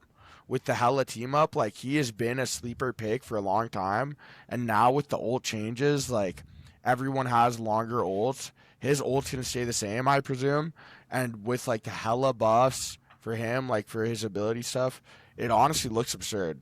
Like I'm very excited to see how it's gonna play out with all the changes, especially for those 4 characters specifically. Like they look unbelievable. Like Bucky, maybe people won't really know about him, but at least Punisher, Star-Lord, and like DPS Deadpool, and even Hela, like are all look unbelievably overpowered if you know how to play them, and that's just like DPS. And then for tank, I mean, Venom looks unbelievable. The only way you can really stop him is with the Punisher, but I'm sure he'll be banned a lot of the time, especially if you're going to be playing Venom. And then on top of that, I mean, honestly, I think the Hulk could be a big problem with the Iron Man team up. Like, Iron Man is a very... Yeah. Iron Man is a very good character if you know how to play him. Like with the ult, like and with Gamma, it's unbelievable. Like Rymazine, like if Rymazine has a Hulk every game, you just won't be able to win. Like you have to ban Hulk, you have to ban one of the characters. So I'd say Hulk, Venom are probably the 2 most devastating. Even with like Groot, like he could fly away. Like all these characters are gonna be ridiculous, but probably Venom, Hulk are my 2 most like. Probably going to be the most deadly, which as well makes Punisher might be the best DPS in the game just off the unlimited ammo, because Venom and Hulk and like all these super healthy characters are going to be, you have to pick them. If you could play them, and they're either going to be banned or you have to play them, and if you don't play Punisher or if you don't ban it, like it's going to be almost impossible to kill these characters. Yeah, I agree. Yeah. Any supports that kind of caught your eye, or anything that, or none really? Adam, I think is going to be a problem. If like the people who are good on Adam with the more health, like he could heal himself, having the extra 25 health, it's already hard enough to kill him, so that's going to be a problem. And then on top of that, I mean, it doesn't look too bad. Maybe like Ultron might be bad. Maybe Adam Ultron might be a problem, but like realistically, I don't think the supports really look like that overtuned. It's mainly like the DPS role looks unbelievable this season, and tank looks pretty crazy, but like DPS really seems to be shining this season. Yeah, 100%. What about you? What about you, Lamps? What are your best in slot top 2 for each role? Yeah, I think Cap is still going to be probably the best tank in the game. Oh yeah, Cap as well. I forgot about Yeah, him. like his ult charge with his ult. boosting that for the rest of the team is going to be really powerful. He just has better survivability, more uptime, more consistency, basically. I think Angela's a sleeper tank. Her team ups are both really good, regardless of if you have the team up member or not. They've kind of buffed her in every way, where she has a regenerative shield. Maybe these other characters are a little bit weaker, especially the supports, which is why like Angela's bad into triple support. She's bad into Cyclops. Like a lot of these poke characters, but they kind of got hit with nerfs as well. So I think those two are are the things I'm looking after the most next season. I think for DPS, definitely Hela, definitely Punisher. Maybe another sleeper pick. That's not even a sleeper pick. It's just DPS pull. Yeah, I mean, like basically everything's suppressed set. I mean, those characters are just crazy. You could probably argue Psylocke also. And I think for supports, there's support pool and there's Atom. Also Mantis. I guess these are like the quote-unquote off supports that a lot of people don't play often. I think they're going to be a lot stronger. But I think for like the four horsemen of generic support players, which is Luna, Invis, Cloak, and Rocket. Rocket got hit the hardest. I think Invis is probably the best of those four. Because Luna got hit hard with the lack of damage boost. And so I guess Invis and like support pool are the things I'm going to be looking out for the most. One for like top tier play, one for just generic ranked. Yeah. Yep. What do you think, Captain Coach? In my head, just from a meta perspective, I think it's going to actually look somewhat similar to this early season metas just based off of the team ups alone. I think triple healer res comp with Adamantis is going to go back to being the best comp with Star-Lord. I think that'll be the #1 comp hands down. I don't think there's any question, but I might be wrong. Even with the self-sufficiency that a lot of tanks are getting, especially Brawl, I felt like Brawl has been historically the easiest comp, tank lineup comp to counter. Now, because of just how prevalent poke has been. So I'm really excited to see now Brawl having other options to play the game that isn't reliant on just having more healing output. That being said, triple healer, I think, is still in a lot of situations really good into Brawl because you have a lot of shooting characters, a lot of range characters that can just blow them up as soon as they walk in. So I think we're still going to fall into this meta where triple healer, despite there being nerfs to a lot of the main healers, because like Lamps said, I mean, I agree with everything you guys said that those off healers are really not getting touched too much and are kind of now just getting their weakness filled like you're seeing with a lot of these heroes. But when you do it to heroes that are already very good at their one niche, I think it's going to create a problem where they're going to have to get nerfed pretty quick. Do you think now, because we're in a situation where like Cyclops is nerfed, Jean is nerfed, Luna, Rocket is nerfed, can we just like invest more ban slots into just triple supports? Like we can actually consistently ban Mantis and consistently ban, like, you know, we can eliminate it, because I do like looking at the patch list. I think it's like that's the main thing I want to ban out is triple support every game probably, or like cap dive, like one of the two. I think so. I think I mean, as hype as Suppress is and excited about his changes, I don't want there to be any kind of bias. I do actually agree with, I do think Punisher is going to be probably top 3 DPS this, but I truly believe, because again, I think it's going to be the older season meta. I really do. I think it's going to feel like season 0 again, not just in the way the meta kind of shapes out, but more with how the game feels too. And to me, more agency among individual heroes and having a game force less on swapping and more just picking what you want to play overall is good for the game. I think it's going to be crazy. I think it's going to be chaotic, but ultimately, I think in the long run, once people figure it out, it's going to be better for the game. And I'm really excited. I'm really excited. So I think in this patch, I think poke is taking a massive step back, and I think there's going to be 2 like primary comps. It's going to be like a form of Brawl centered around characters like Thor and Hulk and characters like that, or it's going to be a form of All-in Dive centered around like Venom and Cap. I think especially like Spider-Man with the Venom team up and Venom together, like those two are going to be extremely good. Like Spider-Man, Venom's like they were running games down when that was meta before, and I think it's going to be similar. I think Daredevil is going to be a massive winner, just because of like Like I know I've harped a lot about how good the overhealth is, like the shield. I think it's even better than I'm even saying. Like I think it's gonna be so big. But yeah, I think for supports it's gonna be like I think support pool. Like after everything we talked about with support pool, like support pool's gonna be so incredible. Like that's a character that gets to break the rules, is good with dive, is good with brawl, plays well into both like with and against both comps. Gonna be so insane. So. Yeah, no, I'm actually so excited. I wanted to give, like, the last thing I wanted to say is, like, if you had to give all these announcements a grade, we always do this, a grade, 1 through 10, what's your score for everything? The patch notes, the reveal, the new content. Well, what's your score? What do y'all think? What do you think, Lamps? Yeah, I won't give it a 10, but I am, like, at an 8. Maybe even a 9, just based on like how excited I am to play it. Now, once I actually play ranked, I'm gonna not enjoy that. But it's a lot better than the previous seasons where it's like one team up, added, like nothing adjusted, poke slap still meta, triple support still meta. They changed absolutely nothing, but buffed the characters that were already strong. This is dynamic. This is different. I like this. Yeah. What do you think, Suppress? What's your I mean, I am more excited than I've ever been. Ever. I'm gonna be honest. I'm like 1,000 out of 10 for my characters. 1,000 ammo.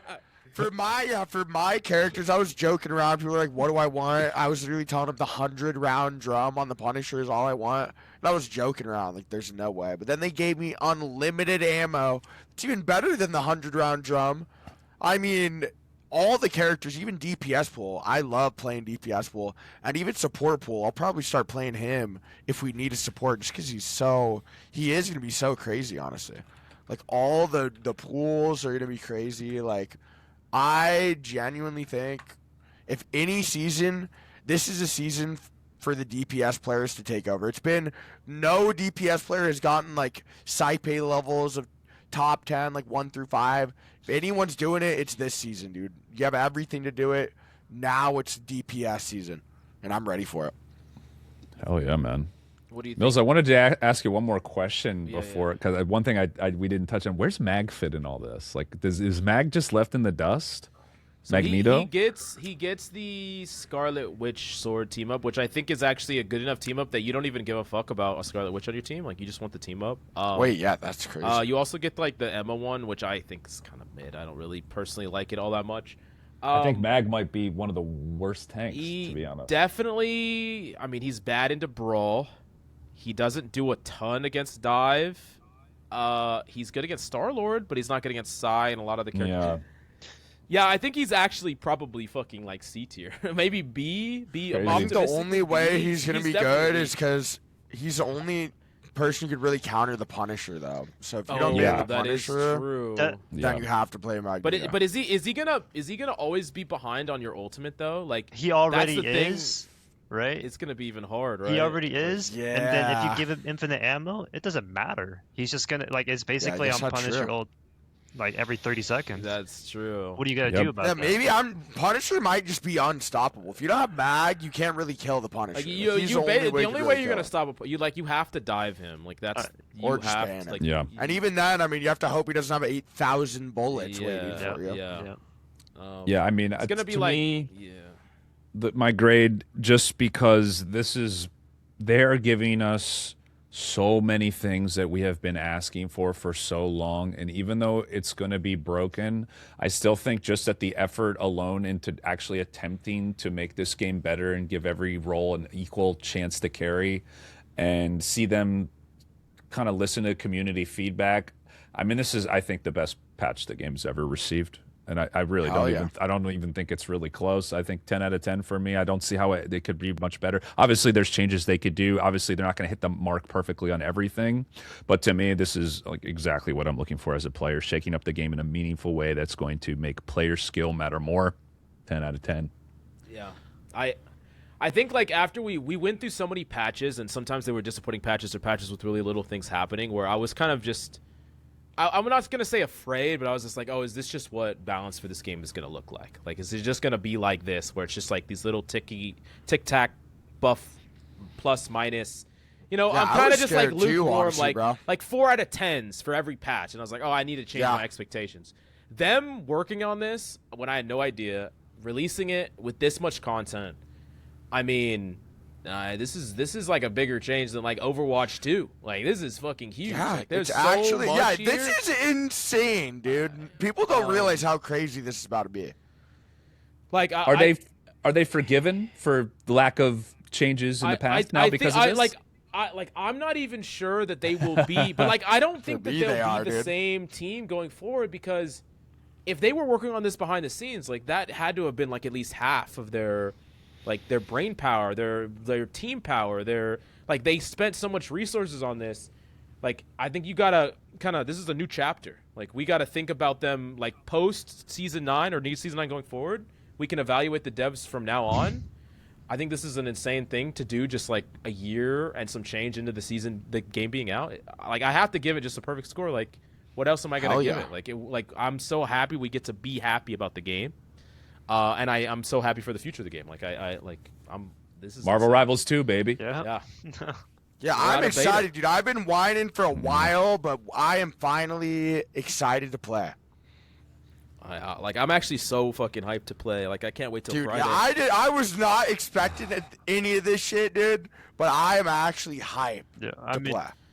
if we had to suffer for 9 seasons to like really, really enjoy the game, then I mean, it was worth it. Dude. Hell yeah, bro. Imagine what's about to Yeah. happen on season 13. It I might be fucking cannot insane. wait to where I click a FullMetalLamps stream, and for the first time, Oh. this motherfucker's smiling on Okay. stream. He's having a good Okay. time. Okay. Let's go. Just I'll be kidding. having a good time. You'll be loading onto my stream, and it's gonna be a fucking big Yeah. smile every No, time. I'm I'm gonna be throwing down the ammo, and I'm like, No, yeah! I'm telling you, when you get your first off the map kill with the fucking Angela thing, like Yeah. it's gonna be a blast. That's Like it gonna has be to be. crazy. Oh, It's gonna be that sick. should be crazy. When you block your Yeah, first that's maggle fucking with the penny shield. No, I'm just kidding. Oh, I'm kidding.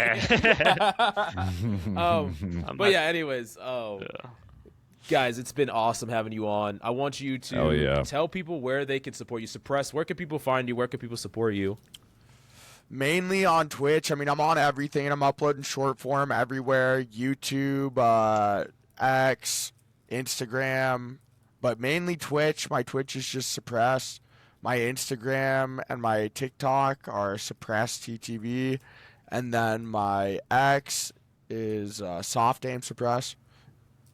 Then lastly, my YouTube, which I'm also trying to upload more, but mainly I'm just uploading like short form content, is also soft aim suppressed.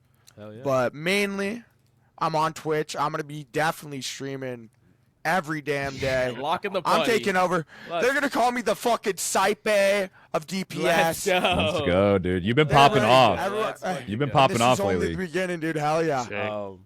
And FullMetalLamps, where can people come support you, see what you all about? Yeah, I'm mostly live on twitch.tv/FullMetalLamp with no S. And then I'm everywhere else, Instagram, Twitch, TikTok, FullMetalLamps with an S. I do a lot of coaching content, educational content, pro esports analysis, and then I make a lot of support hate content. So if you enjoy that, definitely check it out. His crash outs are the best. We had a couple games lately, man. I've been tuning into his stream. It's been full blown content every time I go in. One of my favorite new streamers that I've found. It's been great. It's I've actually Means peak. a lot. absolutely, bro. And one last thing is, if anyone's interested in coaching, I do also offer that service. Just hit me on my Discord, and we can talk about it. But yeah, Hell yeah. Oh yeah. What very deeply understands the game is a great coach. I highly recommend. Definitely thank check him you. out. Kind words. But thank you guys so much for coming on. I really appreciate it. If you like the pod, make sure to smash that like and subscribe. Definitely check out both Suppress and FullMetalLamps. All their links will be in the description down below. And hope to see you in the next pod. Peace.